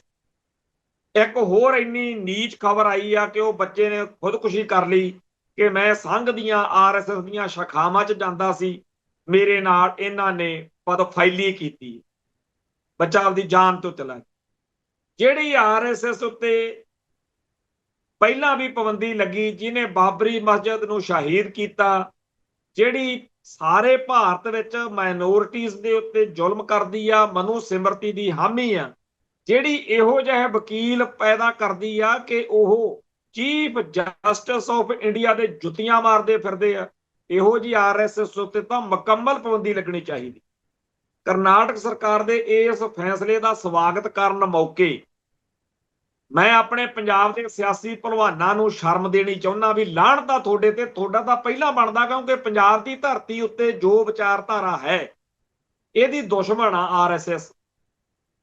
ਸੋ ਸਭ ਤੋਂ ਪਹਿਲਾਂ ਤਾਂ ਪਰ ਕਮਾਲ ਦੀ ਗੱਲ ਆ ਕਿ ਹਿਮਾਚਲ ਵਾਲੇ ਕਾਨੂੰਨ ਬਣਾ ਸਕਦੇ ਆ ਆਪਦੇ ਲੋਕਾਂ ਲਈ, ਆਪਦੇ ਧਰਮ ਲਈ, ਆਪਦੇ ਸੱਭਿਆਚਾਰ ਲਈ। ਉੱਤਰਾਖੰਡ ਹਜੇ ਕੱਲ ਬਣਿਆ, ਉੱਥੇ ਵੀ ਕਾਨੂੰਨ ਬਣ ਗਏ ਵੀ ਸਾਡੇ ਸੱਭਿਆਚਾਰ ਲਈ ਜੋ ਚੀਜ਼ਾਂ ਖਤਰਨਾਕ ਨੇ ਅਸੀਂ ਨਹੀਂ ਬਰਦਾਸ਼ਤ ਕਰਨੀ। ਮਹਾਰਾਸ਼ਟਰ ਦੇ, ਕਰਨਾਟਕਾ ਦੇ, ਤਾਮਿਲਨਾਡੂ ਦੇ, ਕੇਰਲਾ ਦੇ ਹਰ ਤਰ੍ਹਾਂ ਦੇ ਲੋਕ, ਉਥੋਂ ਦੀਆਂ ਸਰਕਾਰਾਂ ਤੇ ਇੱਥੋਂ ਦੇ ਸਿਆਸੀ ਭਲਵਾਨਾਂ ਨੂੰ ਵਿਪਤਾ ਪਈ ਹੋਈ ਆ ਕਿ ਹਿੰਦੂ ਨਾ ਨਾਰਾਜ਼ ਹੋ ਜੇ। ਅਮਿਤ ਅਰੋੜੇ ਵਰਗੇ ਹਿੰਦੂ ਖੁਸ਼ ਰੱਖਣੇ ਆ, ਸੂਰੀ ਵਰਗੇ ਹਿੰਦੂ ਖੁਸ਼ ਰੱਖਣੇ ਆ ਤੁਸੀਂ, ਕਿਉਂਕਿ ਜਿਹੜਾ ਦੂਜਾ ਹਿੰਦੂ ਆ ਉਹਨਾਂ ਦਾ ਤਾਂ ਪੰਜਾਬ ਨਾਲ, ਪੰਥ ਨਾਲ ਇੰਨਾ ਪਿਆਰ ਆ। ਰਾਮਪੁਰਾ ਫੂਲ ਦੇ ਮੈਂ ਪਰਿਵਾਰ ਦੀ ਗੱਲ ਕਰਦਾ ਹੁੰਨਾ, ਤਿਵਾੜੀ ਪਰਿਵਾਰ ਆ, ਤਿਵਾੜੀ ਪ੍ਰਦੀਪ ਕੁਮਾਰ ਤਿਵਾੜੀ, ਉਹ ਫੋਟੋਆਂ ਪਾਉ ਮੁੰਡਾ ਆਪਦੇ ਚਾਚੇ ਦੀਆਂ। ਬਲਦੀਪ ਕੁਮਾਰ ਫੂਲ ਜਿਹੜਾ ਕਿ ਬੱਬਰ ਖਾਲਸਾ ਦੇ ਵਿੱਚ ਬਲਦੀਪ ਸਿੰਘ ਫੂਲ ਬਣ ਕੇ ਕੌਮ ਦੇ ਲੇਖੇ ਲੱਗ ਗਏ। ਗੁਰਸ਼ਨ ਕੁਮਾਰ ਵਰਗੇ ਹਿੰਦੂ ਸਾਡੇ ਭਰਾ ਇਸ ਧਰਤੀ ਉੱਤੇ ਇੱਕ ਦੋ ਨਹੀਂ, ਬੇਅੰਤ ਇਹੋ ਜਿਹੇ ਹਿੰਦੂ ਪਰਿਵਾਰਾਂ ਚੋਂ ਮੁੰਡੇ ਹੋਏ ਨੇ ਜਿਨ੍ਹਾਂ ਨੇ ਇਸ ਸੰਘਰਸ਼ ਵਿੱਚ ਆਪਦਾ ਯੋਗਦਾਨ ਪਾਇਆ। ਜੇ ਤੁਸੀਂ ਮਾਚਸ ਫਿਲਮ ਦੇਖੀ ਹੋਵੇ ਗੁਲਜ਼ਾਰ ਵਾਲੀ, ਤਾਂ ਤੁਹਾਨੂੰ ਚੇਤਾ ਹੋਏਗਾ ਕਿ ਉਹਦੇ 'ਚ ਇੱਕ ਸਨਾਤਨ ਨਾਂ ਦਾ ਕਿਰਦਾਰ ਜਿਹੜਾ ਓਮਪੁਰੀ ਨੇ ਨਿਭਾਇਆ, ਉਹ ਜਦੋਂ ਉਹ ਤੇ ਚਰਚਾ ਛਿੜੀ ਵੀ ਇਹ ਕੀ ਕਹਾਣੀ ਆ, ਸਾਨੂੰ ਵੀ ਕਈਆਂ ਨੇ ਪੁੱਛਿਆ, ਅਸੀਂ ਦੱਸਿਆ ਕਿ ਬੜੇ ਸੀਗੇ ਇਹੋ ਜਿਹੇ ਮੁੰਡੇ ਭਾਈ ਜਿਨ੍ਹਾਂ ਦਾ ਖਾਸ ਤੌਰ ਤੇ ਬੈਰਾਗੀ ਜਿਹੜੀ ਬਰਾਦਰੀ ਆ, ਬਰਾਗੀ ਬਰਾਦਰੀ ਦੇ ਵਿੱਚੋਂ ਬੜੇ ਵੱਡੀ ਗਿਣਤੀ ਵਿੱਚ ਜਿਹੜੇ ਨੌਜਵਾਨ ਆ, ਉਹਨਾਂ ਨੇ ਇੰਡੀਆ ਟੂਡੇ, ਗੂਗਲ ਤੇ ਸਰਚ ਮਾਰੋ, ਇੱਕ ਗੂਗਲ ਤੇ ਇੰਡੀਆ ਟੂਡੇ ਨੇ ਸਪੈਸ਼ਲ ਸਟੋਰੀ ਕੀਤੀ ਹੋਈ ਆ ਕਿ ਬਹੁਤ ਵੱਡੀ ਗਿਣਤੀ ਵਿੱਚ ਹਿੰਦੂ ਪਰਿਵਾਰਾਂ ਦੇ ਮੁੰਡੇ ਇਹਨਾਂ ਦਿਨਾਂ 'ਚ ਸਿੱਖ ਸੰਘਰਸ਼ ਵਿੱਚ ਛਾਲਾ ਮਾਰ ਕੇ ਕੁੱਦ ਰਹੇ। ਸੋ ਸਾਡੇ ਲਈ ਤਾਂ ਸਾਡੇ ਭਰਾ ਉਹ ਨੇ, ਉਹਨਾਂ ਦੀ ਸਾਨੂੰ ਚਿੰਤਾ ਕਰਨੀ ਚਾਹੀਦੀ ਹੈ। ਜਿਹੜਾ ਬਲਦੀਪ ਕੁਮਾਰ ਫੂਲ ਸਿੰਘ ਸੱਜ ਕੇ ਬਲਦੀਪ ਸਿੰਘ ਫੂਲ ਬਣ ਕੇ ਕੌਮ ਦੇ ਲੇਖੇ ਲੱਗ ਗਿਆ, ਜੇਕਰ ਉਹਦਾ ਪਰਿਵਾਰ ਕੋਈ ਸਾਨੂੰ ਗੱਲ ਕਵੇ ਅਸੀਂ ਜ਼ਰੂਰ ਸੁਣਾਂਗੇ। ਇੱਕ ਕਲਾਲ ਮਾਜਰਾ ਪਿੰਡ ਆ ਰਾਏਕੋਟ ਕੋਲ, ਉੱਥੇ ਸੰਤ ਸਰਜੀਤ ਸਿੰਘ ਕਲਾਲ ਮਾਜਰੇ ਵਾਲੇ ਵੱਜਦੇ ਆ, ਉਹ 101 ਅਖੰਡ ਪਾਠ ਦਾ ਕਰਕੇ ਫਿਰ ਉਹਦਾ ਭੋਗ ਪਾਉਂਦੇ ਆ। ਉਹਨਾਂ ਦੇ ਜਿਹੜਾ ਮੁੰਡਾ ਹਰਪ੍ਰੀਤ ਸਿੰਘ, ਉਹ ਅੰਮ੍ਰਿਤਧਾਰੀ ਗੁਰਸਿੱਖ ਸੀ, ਉਹ ਸਾਡੇ ਮਿੱਤਰਚਾਰੇ ਚੋਂ ਸੀ, ਫੌਜ ਭਰਤੀ ਕਰਾਤਾ। ਉੱਥੇ ਉਹ ਕਹਿੰਦੇ ਵੀ ਕਿਰਪਾਨ ਲਾ ਕੇ ਆ, ਜਦੋਂ ਰੰਗਰੂਟੀ ਕਰਾਉਣ ਗਏ ਵੀ ਇਹ ਨਹੀਂ ਪਾਉਣੀ, ਉਹ ਦੂਜੇ ਦਿਨ ਬਦਲ ਵੀ ਵੱਡੀ ਪਾ ਕੇ ਚਲੇ ਗਿਆ। ਉਹ ਕਹਿੰਦੇ ਤੈਨੂੰ ਕਿਹਾ ਸੀ ਪਾ ਕੇ ਨਹੀਂ ਆਉਣੀ, ਕਹਿੰਦਾ ਤੁਸੀਂ ਤਾਂ ਇਹ ਕਿਹਾ ਸੀ ਇਹ ਨਹੀਂ ਪਾ ਕੇ ਆਉਣੀ, ਤੁਸੀਂ ਇਹ ਥੋੜੀ ਕਿਹਾ ਵੀ ਪਾ ਕੇ ਹੀ ਨਹੀਂ ਆਉਣੀ, ਮੈਂ ਇਹ ਕਿਰਪਾਨ 1 ਸਕਿੰਟ ਨਹੀਂ ਲਾਉਂਦਾ। ਉਹ ਕਹਿੰਦੇ ਤੂੰ ਸਿੱਖ ਆ, ਉਹ ਕਹਿੰਦਾ ਉੱਤੇ ਦੇਖਿਆ ਉਹ ਹੈ ਪੰਡਤ ਪਰਿਵਾਰ ਚੋਂ ਆ, ਤੇ ਪੰਡਤ ਪਰਿਵਾਰ ਅੰਮ੍ਰਿਤ ਛਕਿਆ ਹੋਇਆ, ਘਰੇ ਉਹਨਾਂ ਦੇ 101 ਅਖੰਡ ਪਾਠ ਦੀ ਕੋਤਰੀ ਚੱਲਦੀ ਆ। ਫੌਜ ਕਵੇ ਤੂੰ ਪੰਡਤਾਂ ਦਾ ਮੁੰਡਾ ਤੇ ਤੂੰ ਹੋਣ ਮੋਣ ਹੋਣਾ ਚਾਹੀਦਾ, ਤੇ ਤੇਰਾ ਗਾਤਰੇ ਕਿਰਪਾਨ ਨਾਲ ਕੰਮ ਕੀ। ਉਹ ਕਹੇ ਮੈਂ ਮਰਿਆਦਾ ਤੋਂ ਭੱਜਣਾ ਨਹੀਂ, ਮੈਂ ਤਾਂ ਜਿਨ੍ਹਾਂ ਨਾਲ ਰਿਹਾ ਉੱਥੇ ਤਾਂ ਸਾਰੇ ਅਸੀਂ ਮਰਿਆਦਾ ਵਾਲੇ ਸੀ। ਆਖਰ ਉਹ ਉੱਥੋਂ ਵਿਚਾਲਿਓ ਉਹਨੂੰ ਤੰਗ ਕਰਨ ਲੱਗੇ, ਜਦੋਂ ਰੰਗਰੂਟੀ ਦੇ ਵਿੱਚ ਹੁੰਦਾ ਹੀ ਆ, ਉਹਨੇ ਪਿੱਠੂ ਨਵਾਤਾ। ਅਖੀਰ ਉਹ ਤਾਰਾਂ ਥੱਲੇ ਦੀ ਲੰਘ ਕੇ ਭੱਜਿਆ ਆ, ਮੇਰੇ ਕੋਲ ਰਿਹਾ, ਇੱਥੋਂ ਉਹਦੇ ਘਰ ਦੇ ਫੜਨ ਆਏ, ਫੇਰ ਪੇਸ਼ ਕਰਾਇਆ। 2-3 ਵਾਰੀ ਭੱਜਿਆ, ਆਖਿਰ ਉਹ ਫੌਜ ਦੀ ਨੌਕਰੀ ਛੱਡ ਗਿਆ ਤੇ ਉਹ ਇਹੋ ਜਿਹਾ ਸਿੰਘ ਸਾਬਤ ਹੋਇਆ ਹਰਪ੍ਰੀਤ ਸਿੰਘ ਕਲਾਲ ਮਾਜਰਾ, ਜਿਹੜਾ ਕਿ ਪੰਡਤਾਂ ਦੇ ਘਰੇ ਜੰਮਿਆ। ਹੁਣ ਅਸੀਂ ਤਾਂ ਫਿਰ ਉਹਨਾਂ ਦੀ ਕਦਰ ਕਰਾਂਗੇ ਜੇ ਸਾਨੂੰ ਉਹ ਪੰਡਤਾਂ ਦਾ ਮੁੰਡਾ ਕੋਈ ਗੱਲ ਕਵੇ ਵੀ ਬਈ ਸਿੱਖੋ ਭਰਾਵੋ, ਅਸੀਂ ਐ ਤੇ ਅਸੀਂ ਉਹਦੀ ਗੱਲ ਸੁਣਾਂਗੇ। ਇੱਕ ਜਦੋਂ ਲੌਂਗੋਵਾਲ ਕਾਂਡ ਵਾਲੇ ਜਿਹੜੇ ਸਾਰੇ ਸਿੰਘ ਸੀ, ਅਸੀਂ ਭਾਈ ਵੀਰਿੰਦਰਪਾਲ ਸਿੰਘ ਸਨੀ ਇਲੈਕਸ਼ਨ ਲੜ ਰਹੇ ਸੀਗੇ ਡੇਲੋਂ ਹਲਕੇ ਤੋਂ ਸ਼੍ਰੋਮਣੀ ਕਮੇਟੀ ਦੀ, ਤੇ ਉਹਨਾਂ ਨਾਲ ਇੱਕ ਸਿੱਖ ਸੰਘਰਸ਼ ਵਿੱਚ ਵਿਤਰਿਆ ਹੋਇਆ ਨੌਜਵਾਨ, ਕਿਉਂਕਿ ਸਾਰੇ ਉਹੋ ਜਿਹੇ ਸੀ ਇਕੱਠੇ ਹੋਏ ਸੰਘਰਸ਼ ਵਾਲੇ, ਉਹਨੂੰ ਕਿਆ ਕਰਨ, ਘਾਬ ਦਾ ਕੋਠੀ ਪਿੰਡ ਵਾ ਉਧਰ ਸੰਗਰੂਰ ਜ਼ਿਲ੍ਹੇ ਚ ਪੈਂਦਾ, ਉਹ ਮੁੰਡੇ ਦਾ ਨਾਂ ਸਾਰੇ ਪੂਰਾ ਤਾਂ ਲਿਆ ਨਾ ਕਰਨ, ਉਹਨੂੰ ਪੰਡਤ ਪੰਡਤ ਸਾਰੇ ਕਿਹਾ ਕਰਨ। ਉਹ ਮੈਂ ਕਿਹਾ ਯਾਰ ਇਹਦਾ ਨਾਂ ਤਾਂ ਪੂਰਾ ਲੈ ਲਿਆ ਕਰੀਏ, ਕਹਿੰਦੇ ਨਹੀਂ ਇਹਨੂੰ ਤਾਂ ਆਪਾਂ ਉਹਨਾਂ ਦਿਨਾਂ ਚ ਵੀ ਪੰਡਤ ਕਹਿੰਦੇ ਰਹੇ ਆ। ਸੋ ਜਿਹੜੇ ਇਸ ਧਰਤੀ ਉੱਤੇ ਇਹੋ ਜਿਹੇ ਸਿੰਘ ਜਾਂ ਪਰਿਵਾਰ ਨੇ ਜਿਨ੍ਹਾਂ ਨੇ ਕੌਮ ਲਈ, ਪੰਥ ਲਈ, ਪੰਜਾਬ ਲਈ ਤਰਜੀਹ ਦਿੱਤੀ ਹੈ, ਉਹਨਾਂ ਦੀ ਤਾਂ ਗੱਲ ਫੇਰ ਸੁਣ ਲਾਂਗੇ। ਆ ਜਿਹੜੇ ਅਮਿਤ ਅਰੋੜੇ ਵਰਗੇ ਆ, ਇਹਨਾਂ ਦੀ ਕਾਹਦੀ ਗੱਲ, ਇਹਨਾਂ ਦੀ ਕੋਈ ਪਰਵਾਹ ਕਰਨ ਦੀ ਲੋੜ ਨਹੀਂ। ਪਰ ਇੰਡੀਅਨ ਸਟੇਟ ਜਿਹੜੀ ਆ ਉਹ ਇਹਨਾਂ ਨੂੰ ਨੇੜੇ ਲਾ ਰਹੀ ਹੈ, ਨੇੜੇ ਤਾਂ ਤਾਲਬਾਨਾਂ ਨੂੰ ਲਾਈ ਫਿਰਦੀ ਹੈ। ਜਿਹੜੇ ਤਾਲਬਾਨ ਨੂੰ ਅਮਰੀਕਾ ਨੇ ਕਿਸੇ ਵੇਲੇ ਟੰਗੀ ਰੱਖਿਆ, ਉਹ ਕਹਿੰਦਾ ਵੀ ਆਪਾਂ ਇਹਨਾਂ ਨੂੰ ਬਣਾ ਕੇ ਰੱਖਣੀ ਹੈ। ਜਿਹੜੇ ਤਾਲਬਾਨ ਨੂੰ ਰੂਸ ਵਾਲੇ ਕਹਿੰਦੇ ਸੀ ਠੋਕ ਦੇਣੇ ਆ, ਉਹ ਉਹਨਾਂ ਨੂੰ ਗਾਰਡ ਆਫ ਆਨਰ ਦਿੰਦੇ ਫਿਰਦੇ ਆ ਘਰੇ ਸੱਦ ਕੇ। ਜਿਹੜੇ ਤਾਲਬਾਨ ਨੂੰ ਇੰਡੀਆ ਵਾਲੇ ਕਹਿੰਦੇ ਸੀ ਬਹੁਤ ਮਾੜੇ ਆ, ਇਹ ਕਹਿੰਦੇ ਆ ਜੀ ਹੁਣ ਤਾਂ ਸਾਡੇ ਇਹ ਮੇਲੇ 'ਚ ਵਿਛੜੇ ਹੋਏ, ਛਪਾਰ ਦੇ ਮੇਲੇ 'ਚ ਵਿਛੜ ਕੇ ਸੀ ਨਿੱਕੇ ਹੁੰਦੇ, ਸਾਡੇ ਭਰਾ ਨੇ ਕਹਿੰਦੇ ਤਾਲਬਾਨ। ਹੁਣ ਆ ਜੋ ਆਪਣੀ ਗੱਲ, ਤਾਲਬਾਨਾਂ ਨਾਲ ਅੱਜ ਇਹ ਵਿਹਾਰ ਤਾਂ ਹੋ ਰਿਹਾ ਕਿਉਂਕਿ ਉਹਨਾਂ ਨੇ ਆਪਦੀ ਜੁੱਤੀ ਕਾਇਮ ਕੀਤੀ, ਆਪਦੀ ਤਾਕਤ ਕਾਇਮ ਕੀਤੀ। ਸਿੱਖਾਂ ਨੂੰ ਵੀ ਇਹੀ ਚਾਹੀ। ਸਿੱਖ ਕੌਮ ਜਿਹੜੀ ਆ ਉਹ ਜਿੰਨਾ ਟਾਈਮ ਆਪਦਾ ਛਤਰ ਕਾਇਮ ਨਹੀਂ ਕਰਦੀ, ਆਪਦੀ ਜੁੱਤੀ ਕਾਇਮ ਨਹੀਂ ਕਰਦੀ, ਆਪਦੀ ਤਾਕਤ ਨੂੰ ਨਹੀਂ ਪਛਾਣਦੀ, ਸਿੱਖ ਪਾਵਰ ਜਿਹੜੀ ਆ, ਸਿੱਖ ਪਾਵਰ ਨੂੰ ਲਾਮਬੰਦ ਨਹੀਂ ਕਰਦੀ, ਉਹਨਾਂ ਟਾਈਮ ਆਪਣੇ ਨਾਲ ਆਹੀ ਕੁਝ ਹੋਣਾ। ਕਿਸੇ ਨੇ ਉੱਠ ਕੇ ਰੰਗਰੇਟੇ ਵਰਗੇ ਨੇ ਕਹਿਦਾ ਕਰਨਾ ਜੀ ਸਾਰੇ ਜਿਹੜੇ ਸਿੱਖ ਜਰਨੈਲ ਨੇ ਉਹ ਰੰਗਰੇਟੇ ਆ, ਤੇ ਜਵਾਬ 'ਚ ਸਾਡੇ ਬੰਦੇ ਕਹਿਣਗੇ ਜੀ ਅਸੀਂ ਫਿਰ ਜੱਟ ਮਹਾ ਸੰਮੇਲਨ ਮੰਗਾ ਲੈਂਦੇ, ਬੁਲਾ ਲੈਂਦੇ, ਫਿਰ ਆਪਾਂ ਉਲਝਾ 'ਚ ਪਵਾਂਗੇ। ਤੇ ਜੇਕਰ ਸਿੱਖ ਸ਼ਕਤੀ ਇਕਜੁੱਟ ਹੋ ਕੇ ਖਾਲਸੇ ਦੇ ਚੜ੍ਹਦੀ ਕਲਾ ਵਾਲੇ ਪਾਸੇ ਆਏ, ਖਾਲਿਸਤਾਨ ਵਾਲੇ ਪਾਸੇ ਆਵੇ, ਤਾਂ ਕਹਾਣੀ ਹੋਰ ਆ। ਫਿਰ ਗੱਲ ਜਿਹੜੀ ਹੈਗੀ ਆ ਉਹ ਪੋਜ਼ਿਟਿਵ ਬਣੇਗੀ। ਫਿਰ ਤਾਂ ਜਿਵੇਂ ਆ ਤਾਲਬਾਨਾਂ ਦੇ ਮੱਥੇ ਟੇਕਦੇ ਫਿਰਦੇ ਆ, ਤੁਸੀਂ ਦੇਖਿਓ ਜਿੱਦਣ ਖਾਲਿਸਤਾਨ ਬਣ ਗਿਆ ਨਾ, ਭਾਰਤ ਦੇ ਪ੍ਰਧਾਨ ਮੰਤਰੀ ਨੇ ਉਹਨਾਂ ਸਾਰਿਆਂ ਯੋਧਿਆਂ ਸ਼ਹੀਦਾਂ ਨੂੰ, ਜਿਨ੍ਹਾਂ ਨੂੰ ਅੱਜ ਉਹ ਕਹਿੰਦੇ ਜੀ ਅੱਤਵਾਦੀ ਆ, ਉਹਨਾਂ ਨੂੰ ਗਾਰਡ ਆਫ ਆਨਰ ਦਿਆ ਕਰਨਾ ਖੜਾ ਖੜਾ ਕਰਕੇ ਕਿ ਅਸੀਂ ਤਾਂ ਜੀ ਇਹਨਾਂ ਯੋਧਿਆਂ ਦੇ ਬਲਿਆਏ ਤਾਂ ਸਾਡੇ ਭਰਾ ਨੇ। ਇਹ ਅੱਤਵਾਦੀ ਜਾਂ ਉਹ ਸਾਰਾ ਕੁਝ ਉਹਨਾਂ ਟਾਈਮ ਹੀ ਆ ਜਿੰਨਾ ਟਾਈਮ ਆਪਣੇ ਕੋਲੇ ਰਾਜ ਭਾਗ ਦੀ ਤਾਕਤ ਹੈ ਨਹੀਂ। ਸੋ ਖਾਲਿਸਤਾਨ ਬਣਾਓ, ਖਾਲਿਸਤਾਨ ਜਿਹੜੇ, ਅੱਛਾ ਹੋਰ ਕਈ ਭਰਾ ਸਾਡੇ ਵੀ ਨੇ ਜਿਨ੍ਹਾਂ ਨੂੰ ਖਾਲਿਸਤਾਨ ਤੋਂ ਬੜੀ ਅਲਰਜੀ ਆ, ਸਿੱਖਾਂ ਦੇ ਘਰੇ ਜੰਮੇ ਆ ਤੇ ਆਪਦੇ ਕੌਮ ਨੂੰ ਕਹਿੰਦੇ ਆਜ਼ਾਦ ਨਹੀਂ ਹੋਣਾ ਚਾਹੀਦਾ, ਅਸੀਂ ਤਾਂ ਗੁਲਾਮ ਰਹਿਣਾ। ਭਾਈ ਜੇ ਤੁਹਾਨੂੰ ਖਾਲਿਸਤਾਨ ਇੰਨਾ ਮਾੜਾ ਲੱਗਦਾ, ਤੁਸੀਂ ਨਾ ਰਹੋ। ਜੇ ਸਾਨੂੰ ਕੋਈ ਲੋੜ ਹੋਊ ਤੁਹਾਡੇ ਤੱਕ, ਅਸੀਂ ਵੀਜ਼ਾ ਲੈ ਕੇ ਤੁਹਾਨੂੰ ਮਿਲਣ ਆ ਜਾ ਕਰਾਂਗੇ।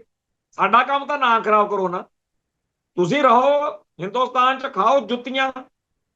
ਜਿਹੜੇ ਸਿੱਖ ਖਾਲਿਸਤਾਨ ਦੇ ਹਮਾਇਤੀ ਨੇ ਉਹਨਾਂ ਦਾ ਰਾਹ ਤੁਸੀਂ ਕਿਉਂ ਡੱਕਦੇ ਹੋ ਜੀ? ਸੋ ਇਸ ਮੌਕੇ ਜਿਹੜਾ ਸਿਸਟਮ ਚੱਲ ਰਿਹਾ, ਸਰਬਜੀਤ ਸਿੰਘ ਵੇਰਕਾ ਜਿਹੜੇ ਮਨੁੱਖੀ ਅਧਿਕਾਰਾਂ ਦੇ ਵਕੀਲ ਨੇ, ਉਹਨਾਂ ਨੇ ਅੱਜ ਇਹ ਗੱਲ ਨੰਗੀ ਕੀਤੀ ਆ ਕਿ ਜਿਹੜਾ ਇਹ ਅਫਸਰ ਫਸਿਆ ਨਾ ਹਰਚਰਨ ਸਿੰਘ ਭੁੱਲਰ, 6000 ਕਰੋੜ ਦਾ ਇਸ ਖਿੱਤੇ ਵਿੱਚ ਇੰਟਰਨੈਸ਼ਨਲ ਡਰੱਗ ਕੇਸ ਜਿਹੜਾ ਚੱਲ ਰਿਹਾ, ਉਹਦੇ ਵਿੱਚ ਪੰਜਾਬ ਹਿਊਮਨ ਰਾਈਟਸ ਆਰਗੇਨਾਈਜੇਸ਼ਨ ਨੇ, ਜਿਹਦੇ ਪਹਿਲਾਂ ਜਸਟਿਸ ਅਜੀਤ ਸਿੰਘ ਬੈਂਸ ਹੁੰਦੇ ਸੀ, ਹੁਣ ਇਹ ਟੀਮ ਸਾਰੀ ਕੰਮ ਕਰਦੀ ਹੈ। ਉਹਦੇ ਵਿੱਚ 9029 ਸਫ਼ਿਆਂ ਦੀ ਇੱਕ ਰਿਪੋਰਟ ਸਬੂਤਾਂ ਸਮੇਤ ਸਾਰੀ ਜਿਹੜੀ ਆ ਉਹ ਇਹਨਾਂ ਅਫਸਰਾਂ ਨੂੰ ਦਿੱਤੀ ਸੀ ਜਿਹੜੇ ਅੱਜ ਭੁੱਲਰ ਹੋਣੀ ਫਸ ਰਹੇ ਨੇ। ਇਹਨਾਂ ਨੇ ਅਫਸਰਾਂ ਨੇ ਜਿਨ੍ਹਾਂ ਕੋਲੇ ਇਹ ਰਿਪੋਰਟ ਗਈ, ਇਹਨਾਂ ਨੇ ਉਸ ਰਿਪੋਰਟ ਨੂੰ ਖੂਹ ਖਾਤੇ ਸੁੱਟਤਾ ਤੇ ਉਹਦੇ ਬਦਲੇ ਨੋਟ ਇਕੱਠੇ ਕਰ ਲਏ ਵੀ ਤੁਸੀਂ ਪੰਜਾਬ ਦੀ ਜਵਾਨੀ ਦਾ ਜਿਵੇਂ ਮਰਜ਼ੀ ਭੋਗ ਪਾਈ ਚੱਲੋ ਜੀ, ਨਜ਼ਾਰੇ ਲਓ, ਕੋਈ ਚੱਕਰ ਨਹੀਂ। ਸੋ ਇਸ ਤਰੀਕੇ ਨਾਲ ਜਿਹੜਾ ਪੰਜਾਬ ਦੇ ਵਿੱਚ ਜਿਸ ਅਫਸਰਸ਼ਾਹੀ ਤੋਂ ਲੋਕ ਆਸ ਕਰਦੇ ਆ ਵੀ ਸਾਨੂੰ ਜੀ ਇਨਸਾਫ ਦੇਣਗੇ, ਆਹ ਇਨਸਾਫ ਦੇਣਗੇ, ਚਿੱਟਾ ਵੇਚੋ, ਕਾਲਾ ਵੇਚੋ, ਪਰ ਪੰਜਾਬ ਦੀ ਜਵਾਨੀ ਕਹਿੰਦੇ ਮਾਰ ਸੁੱਟੋ, ਆਹ ਜਿਹੜਾ ਚੱਲ ਰਿਹਾ ਚੱਕਰ। ਖੈਰ ਜਿਹੜਾ ਇਸ ਪੰਜਾਬ ਦੇ ਵਿੱਚ ਕੈਂਸਰ ਸਟੇਟ ਬਣਾਉਣ ਦੇ ਲਈ ਉਪਰਾਲੇ ਹੋ ਰਹੇ ਨੇ, ਉਹਦੇ ਵਿਰੁੱਧ ਅੱਜ ਮੋਹਾਲੀ ਦੇ ਵਿੱਚ ਜਿਹੜਾ ਪੋਲਿਊਸ਼ਨ ਆਫਿਸ ਆ, ਪ੍ਰਦੂਸ਼ਣ ਦਫ਼ਤਰ, ਉਹਦੇ 'ਚ ਰੋਪੜ ਮੋਹਾਲੀ ਇਲਾਕੇ ਦੇ 50 ਪੰਚਾਇਤਾਂ ਵੱਲੋਂ ਨੰਗੇ ਧੜ ਇੱਕ ਮਾਰਚ ਕੱਢਿਆ ਗਿਆ ਤੇ ਦਫ਼ਤਰ ਪਹੁੰਚ ਕੇ ਲੋਕਾਂ ਨੇ ਕਿਹਾ ਵੀ ਜੇਕਰ ਸਾਡੇ ਇਲਾਕੇ 'ਚ ਟਾਇਰ ਫੈਕਟਰੀ ਜਾਂ ਹੋਰ ਜਿਹੜੇ ਤੁਸੀਂ ਲਾ ਰਹੇ ਹੋ, ਜੇ ਇਹ ਲਾਏ ਤਾਂ ਅਸੀਂ ਇਹਦਾ ਗਹਿ ਗੱਚਮ ਵਿਰੋਧ ਕਰਾਂਗੇ ਤੇ ਜਿਹੜੀ ਇਹ ਫੈਕਟਰੀ ਆ ਇਹ ਬੰਦ ਕਰੋ, ਕਿਉਂਕਿ ਸਾਡੇ ਇਲਾਕੇ ਦਾ ਪਾਣੀ, ਪੌਣ ਪਾਣੀ, ਹਵਾ ਸਭ ਕੁਝ ਪੋਲਿਊਟ ਹੋ ਰਹੀ ਆ ਤੇ ਲੋਕ ਕੈਂਸਰ ਦੇ ਮਰੀਜ਼ ਬਣ ਰਹੇ ਨੇ। ਇਸ ਜਿਹੜੀ ਲਾਮਬੰਦੀ ਆ ਬੜੀ ਚੰਗੀ ਆ, ਪਰ ਜਦੋਂ ਨੰਗੇ ਜਿਹੇ ਹੋਏ ਫਿਰਦੇ ਆ, ਮੈਨੂੰ ਚੇਤੇ ਆ ਰਿਹਾ ਵੀ ਜਿਹੜੇ ਤਾਮਿਲਨਾਡੂ ਦੇ ਜਾਂ ਹੋਰਨਾਂ ਖਿੱਤਿਆਂ ਦੇ, ਗੁਜਰਾਤ ਵਾਲੇ ਪਾਸਿਓਂ ਬਥੇਰੇ ਦਿੱਲੀ 'ਚ ਕਿਸਾਨ ਨੰਗੇ ਜਿਹੇ ਹੋਏ ਫਿਰਦੇ ਰਹੇ, ਪਰ ਜਦੋਂ ਕਿਸਾਨ ਸੰਘਰਸ਼ ਗਿਆ, ਜਦੋਂ ਦੇਖੇ ਖਾਲਿਸਤਾਨੀ ਝੰਡੇ ਤੇ ਖਾਲਸਾਈ ਬੰਦੇ, ਫਿਰ ਉਹੀ ਮੋਦੀ ਕਹਿੰਦਾ ਜੀ ਛੇਤੀ ਇਹਨਾਂ ਦਾ ਰੌਲਾ ਨਿਬੇੜੋ। ਸੋ ਇਸ ਤਰੀਕੇ ਨਾਲ ਕੰਮ ਚੱਲਦਾ। ਪੰਜਾਬ ਦੇ ਵਿੱਚ ਇੱਥੇ ਜਿਹੜਾ ਗਾਵਾਂ ਦਾ, ਢੱਠਿਆਂ ਦਾ ਅੱਤਵਾਦ ਆ, ਉਸ ਦਾ ਸ਼ਿਕਾਰ ਬਣਨ ਵਾਲੇ ਬੜੇ ਲੋਕ ਨੇ, ਪਰ ਅੱਜ ਭੋਗ ਪਿਆ ਉਸ ਰਾਜਵੀਰ ਜਵੰਦੇ ਨਾਮੀ ਗਾਇਕ ਦਾ, ਜਿੱਥੇ ਬੜੀ ਵੱਡੀ ਗਿਣਤੀ ਵਿੱਚ ਲੋਕਾਂ ਨੇ ਹਾਜ਼ਰੀ ਭਰੀ, ਪਰ ਜਿਹੜਾ ਉੱਥੇ ਐਲਾਨ ਹੋਣਾ ਚਾਹੀਦਾ ਸੀ ਉਹ ਕਿਸੇ ਨੇ ਨਹੀਂ ਕੀਤਾ ਕਿ ਜਿਹੜੀਆਂ ਬੀਫ ਕੰਪਨੀਆਂ ਨੇ ਉਹਨਾਂ ਨੂੰ ਪੰਜਾਬ 'ਚ ਸੱਦਾ ਦਿਓ, ਥਾਂ ਥਾਂ ਤੇ ਹਰ ਜ਼ਿਲ੍ਹੇ ਹੈੱਡਕੁਆਟਰ ਦੇ ਉੱਤੇ ਬੀਫ ਦੇ ਲਾਓ, ਮਸ਼ੀਨਾਂ, ਫੈਕਟਰੀਆਂ ਲਾਓ, ਤਾਂ ਕਿ ਪੰਜਾਬ ਦੇ ਵਿੱਚੋਂ ਇਹ ਗਾਵਾਂ ਦਾ, ਢੱਠਿਆਂ ਦਾ ਸਫਾਇਆ ਹੋ ਸਕੇ ਤੇ ਜਿਹੜੇ ਖਾ ਸਕਦੇ ਆ, ਕਿਉਂਕਿ ਹਰੇਕ ਤਾਂ ਖਾ ਨਹੀਂ ਸਕਦਾ। ਵੈਸੇ ਵੀ ਤਾਂ ਸਾਰੇ ਭਾਰਤ ਵਿੱਚ ਇਸ ਬੀਫ ਕੰਪਨੀਆਂ ਦੇ ਉੱਤੇ ਸਰਦਾਰੀ ਜਿਹੜੀ ਆ, ਮੋਨੋਪਲੀ ਆ ਜਿਹੜੀ, ਉਹ ਹਿੰਦੂ ਵੀਰਾਂ ਦੀ ਆ। ਸੋ ਜਿਹੜੇ ਹਿੰਦੂ ਵੀਰ ਇਹ ਕੰਮ ਕਰ ਸਕਦੇ ਆ ਉਹ ਜ਼ਰੂਰ ਕਰਨ। ਪਰ ਉੱਥੇ ਅੱਜ ਭੋਗ ਮੌਕੇ ਜਿਹੜੀ ਮਾਸੂਮ ਬਾਲੜੀ ਨੇ, ਜਵੰਦੇ ਦੀ ਬੇਟੀ ਨੇ ਗੱਲਾਂ ਕੀਤੀਆਂ ਨੇ, ਉਹਨਾਂ ਨੇ ਧੌਰ ਤੱਕ ਦੁਨੀਆ ਨੂੰ ਹਿਲਾਇਆ।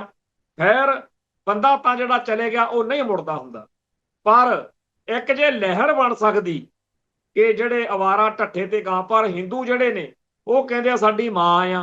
ਕਿਹੜੇ ਹਿੰਦੂ ਕਹਿੰਦੇ ਨੇ ਮਾਂ ਆ? ਜਿਨ੍ਹਾਂ ਨੂੰ ਕਦੇ ਸਾਡੇ ਆਮ ਲੋਕਾਂ ਤੇ ਤਰਸ ਨਹੀਂ ਆਇਆ। ਇਹ ਟੈਰਰਿਜ਼ਮ, ਗਊਆਂ ਦੇ ਰਾਹੀਂ, ਅਵਾਰਾ ਪਸ਼ੂਆਂ ਰਾਹੀਂ ਜਿਹੜਾ ਅੱਤਵਾਦ ਫੈਲਾਇਆ ਜਾ ਰਿਹਾ, ਉਹਦਾ ਇਲਾਜ ਆਪਾਂ ਨੂੰ ਆਪ ਸੋਚਣਾ ਪੈਣਾ। ਇਸ ਗੱਲ ਦੇ ਲਈ ਆਪਾਂ ਸਾਰੇ ਆਪਣੇ ਤੌਰ ਦੇ ਉੱਤੇ ਸੋਚੀਏ ਕਿ ਖਾਲਿਸਤਾਨ ਬਣਾਓ, ਗਊਆਂ ਦਾ, ਢੱਠਿਆਂ ਦਾ, ਜਾਂ ਤਾਂ ਫਿਰ ਇੰਡੀਆ ਵੱਲ ਕੱਢ ਦਿਆਂਗੇ ਤੇ ਜਾਂ ਫਿਰ ਇੱਥੇ ਉਹ ਜਿਹਾ ਕੋਈ ਇਲਾਜ ਕਰਾਂਗੇ।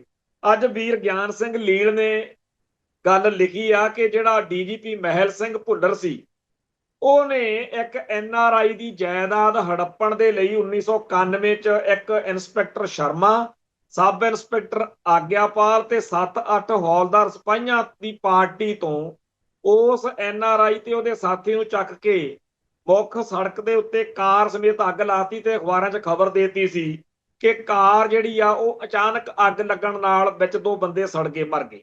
ਪਰ ਬਾਅਦ ਵਿੱਚ ਉਹ ਕੇਸ ਖੁੱਲ ਗਿਆ ਤੇ ਇਹ ਸਾਰੇ ਪੁਲਿਸ ਮੁਲਾਜ਼ਮ ਜਿਹੜੇ ਸੀ, ਕਹਿੰਦਾ ਸਾਡੇ ਉੱਤੇ ਜੇਲ੍ਹ 'ਚ ਪਟਿਆਲੇ ਬੰਦ ਰਹੇ ਨੇ। ਤੇ ਉੱਥੇ ਇਹ ਜੇਲ੍ਹ ਦੀਆਂ ਸਾਰੀਆਂ ਗੱਲਾਂ ਵੀਰ ਗਿਆਨ ਸਿੰਘ ਲੀਡ ਨੇ ਸਾਂਝੀਆਂ ਕੀਤੀਆਂ ਨੇ ਕਿ ਕੀ ਇਸ ਭੁੱਲਰ ਪਾਰਟੀ ਦਾ ਹਾਲ ਚੱਲ ਰਿਹਾ। ਚਲੋ, ਇਸ ਗੱਲ ਨਾਲ ਜਿਹੜੇ ਲੋਕਾਂ ਨੂੰ ਲੱਗਦਾ ਸੀ ਕਿ ਮਹਿਲ ਸਿੰਘ ਭੁੱਲਰ ਜਿਹੜਾ ਹੈਗਾ ਉਹ ਜੈਂਟਲਮੈਨ ਆ, ਉਹ ਤਾਂ ਮਾਮਲਾ ਜਿਹੜਾ ਹੈਗਾ ਸਾਰਿਆਂ ਦੇ ਸਾਹਮਣੇ ਆ ਹੀ ਗਿਆ।